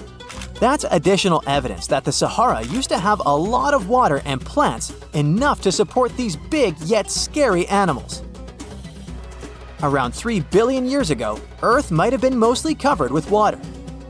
Today, it's about 71% of its surface, but it seems that our planet used to be a giant ocean world with no continents at all, just some scattered islands. Scientists studied special rocks in Western Australia that formed in a place deep under the ocean called a hydrothermal vent system. To explain this better, it's important to mention two common oxygen types, O16 and O18. O18 is heavier because it has extra neutrons. O16 evaporates from water more easily, and as researchers studied an old ocean floor, they found a lot of O18, more than in today's oceans. This way, they realized ancient Earth had less dry land than Earth today. Australia is a good spot to conduct these studies because a long time ago, it also used to be a beautiful place with large animals and lush rainforests. But as time went by, the land became drier and Australia had more deserts formed, such as the Great Victoria Desert. Rainforest remained only on the edges of the continent. What happens with deserts across the globe is called desertification. That's when land that used to be good for growing things turns into a desert or something similar. Our planet changes over time, together with its climate. But desertification also happens because of human activities, like mining, farming, and building cities. And when land turns into a desert, it's a problem because it can't support people and animals anymore. Food doesn't grow there. There's not enough clean water, and animals lose their homes. To help with this problem, there's a plan many countries agreed to. They decided to work with farmers to take care of the land, fix damaged areas, and manage water better. All in all, to make our planet a better place for life. In November 1922, a boy walked through the desert mountains of Egypt and discovered some ancient steps carved into the rock. Subsequently, this find became one of the world's largest and most significant archaeological discoveries. This step was part of Tutankhamun's untouched tomb. Archaeologists found about 5,000 ancient objects, including jewelry, fabrics, painted vases, and funeral masks. You've probably seen one of them. It has become one of the most recognizable attributes of ancient Egypt. More than 100 years have passed since then, and now humanity has finally become close to another large-scale discovery, the tomb of Cleopatra. This queen was the last active ruler of the Ptolemaic Kingdom of Egypt, who sat on the throne from 51 to 30 BCE. There are many ancient records about Cleopatra, her reign, and her unusual personality, but until now, no one has discovered the secrets about her passing away in the burial place. So, one archaeologist, Dr. Kathleen Martinez, has been studying ancient records and temples around Alexandria for decades and concluded that the tomb of the queen should be located under the ancient city of Taposiris Magna, founded in 280 BCE. It was a big city on the northern coast of Egypt where tens of thousands of people were engaged in trade and industry, and it seems that Dr. Martinez's guesses turned out to be correct. She and a group of archaeologists have discovered a secret underground tunnel near Alexandria with a length of about 0.8 miles. It was cut into the rock under Taposiris Magna's temple. During further excavations, they found many things that indicate Cleopatra's tomb lies in the tunnel's depths. It's also possible that she is buried there together with the Roman commander, Mark Antony. According to ancient records, Cleopatra and Mark Antony loved each other and together opposed the Roman Senate, which declared Antony a traitor. The fact that natural disasters have occurred on the territory of Taposiris Magna for thousands of years can complicate the excavations. Earthquakes and floods destroyed the city and possibly flooded its underground tunnels. But archaeologists hope the ancient tomb remains untouched, and that it hides many treasures and records about the royal life of ancient Egypt during the reign of the last dynasty. There's a chance that excavations will go underwater and in the mud. This will require much time and funding, but archaeologists are sure it's worth it. Anyway, it's too early to say that Cleopatra is really buried there, but scientists have found many things in the tunnel that confirm this, including clay pots, dozens of coins with the image of Cleopatra and Alexander the Great, as well as a bust with the image of the Egyptian queen. Cleopatra is still one of the most popular personalities in Egypt, on an equal footing with Ramesses III and Tutankhamun. She inspired many films, paintings, and books, but what made her so popular? She became famous for her inconsistency. She was a beautiful, intelligent ruler who pulled Egypt out of the crisis and made it a prosperous power. Medieval Arabic texts say she knew chemistry, mathematics, and philosophy, and may have written several scientific books. She knew several languages and had excellent diplomatic skills. At the same time, there are many legends that she was a femme fatale who drove many men crazy. However, there's no evidence that her beauty was incomparable. The image of a stunning model was created by Hollywood when it made several films where famous actresses performed the role of Cleopatra. And the Roman Emperor Octavian, the adopted son of Julius Caesar, specially created the image of Cleopatra as an insidious seductress because he was her enemy. Even though she was born in Egypt, Cleopatra wasn't an Egyptian. Her ancestors were Greeks, among whom was one of the generals of Alexander the Great. However, the people of Egypt loved her. She learned the language and was very sensitive to the traditions of this country. She knew the history, mentality, and customs of ancient Egypt well. She raised the level of its economy and strengthened its status as a world power. Much of this was made possible thanks to her cunning and impressiveness. She loved theatrical performances and lavish celebrations. She knew how to surprise people and put on a show. But behind the exterior image of a luxury lover was an intelligent and calculating ruler. Ancient Egypt was a rich, luxurious country, and Cleopatra did everything to increase its wealth and strengthen its position in the international arena. For example, she was once in conflict with her brother Ptolemy XIII Odd. The queen knew that she wouldn't be able to resist him, so she decided to attract Julius Caesar to their side. The Roman emperor arrived in Alexandria, where Cleopatra wanted to meet him, but Ptolemy knew about her plans and was about to prevent her from coming to Caesar. Then, instead of a rich and noisy arrival, Cleopatra decided to make her visit inconspicuous. She wrapped herself in a carpet or linen bag the emperor's servants carried into Caesar's private chambers. Cleopatra emerged from the carpet and impressed the Roman emperor with her beauty and determination. As a result, they fell in love with each other and became close allies.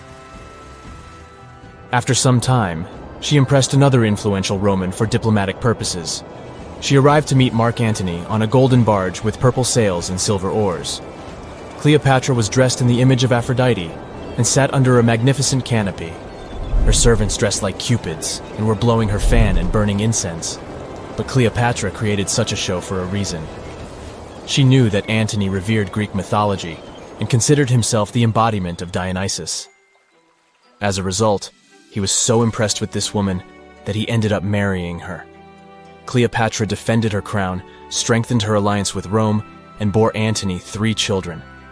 In Egypt, they threw big parties and enjoyed wealth with power. However, the relationship of a high-ranking official with the Egyptian queen caused a scandal in Rome. Octavian was Antony's primary opponent in the struggle for power, so he exploited the situation to darken the competitor's reputation. He used propaganda to make Cleopatra an insidious seductress in the eyes of Roman citizens. He accused Antony of succumbing to her charms. The Roman Senate supported Octavian and declared Cleopatra an enemy. In 33 BCE, this conflict reached a high point when Antony's navy clashed with Octavian's fleet. The latter won and forced his enemy to flee to Egypt with Cleopatra. According to some records, they took refuge near Alexandria. Pursued by the Romans, they hid in one of Cleopatra's palaces and met their end. Some legends say that Cleopatra was an expert in poisons. She provoked a venomous snake, a viper or an Egyptian cobra, to bite her. Also, according to another legend, she pricked herself with a poisonous needle. There's a theory that Cleopatra always carried an ampule with poison inside her hairbrush. And when she was cornered, she soaked the needle with this poison and pricked herself. None of this can be said for sure. Scientists are still trying to find out the truth. Perhaps when they reach Cleopatra's tomb, the world will get more answers about her tragic fate. She is considered the last ruler of Egypt. After her passing, Octavian plundered her palaces and temples and returned to Rome, where he became the main emperor. He successfully ruled the country and expanded its borders. His reign ended when he turned 75. World history would have looked different if Cleopatra and Mark Antony hadn't lost that naval battle.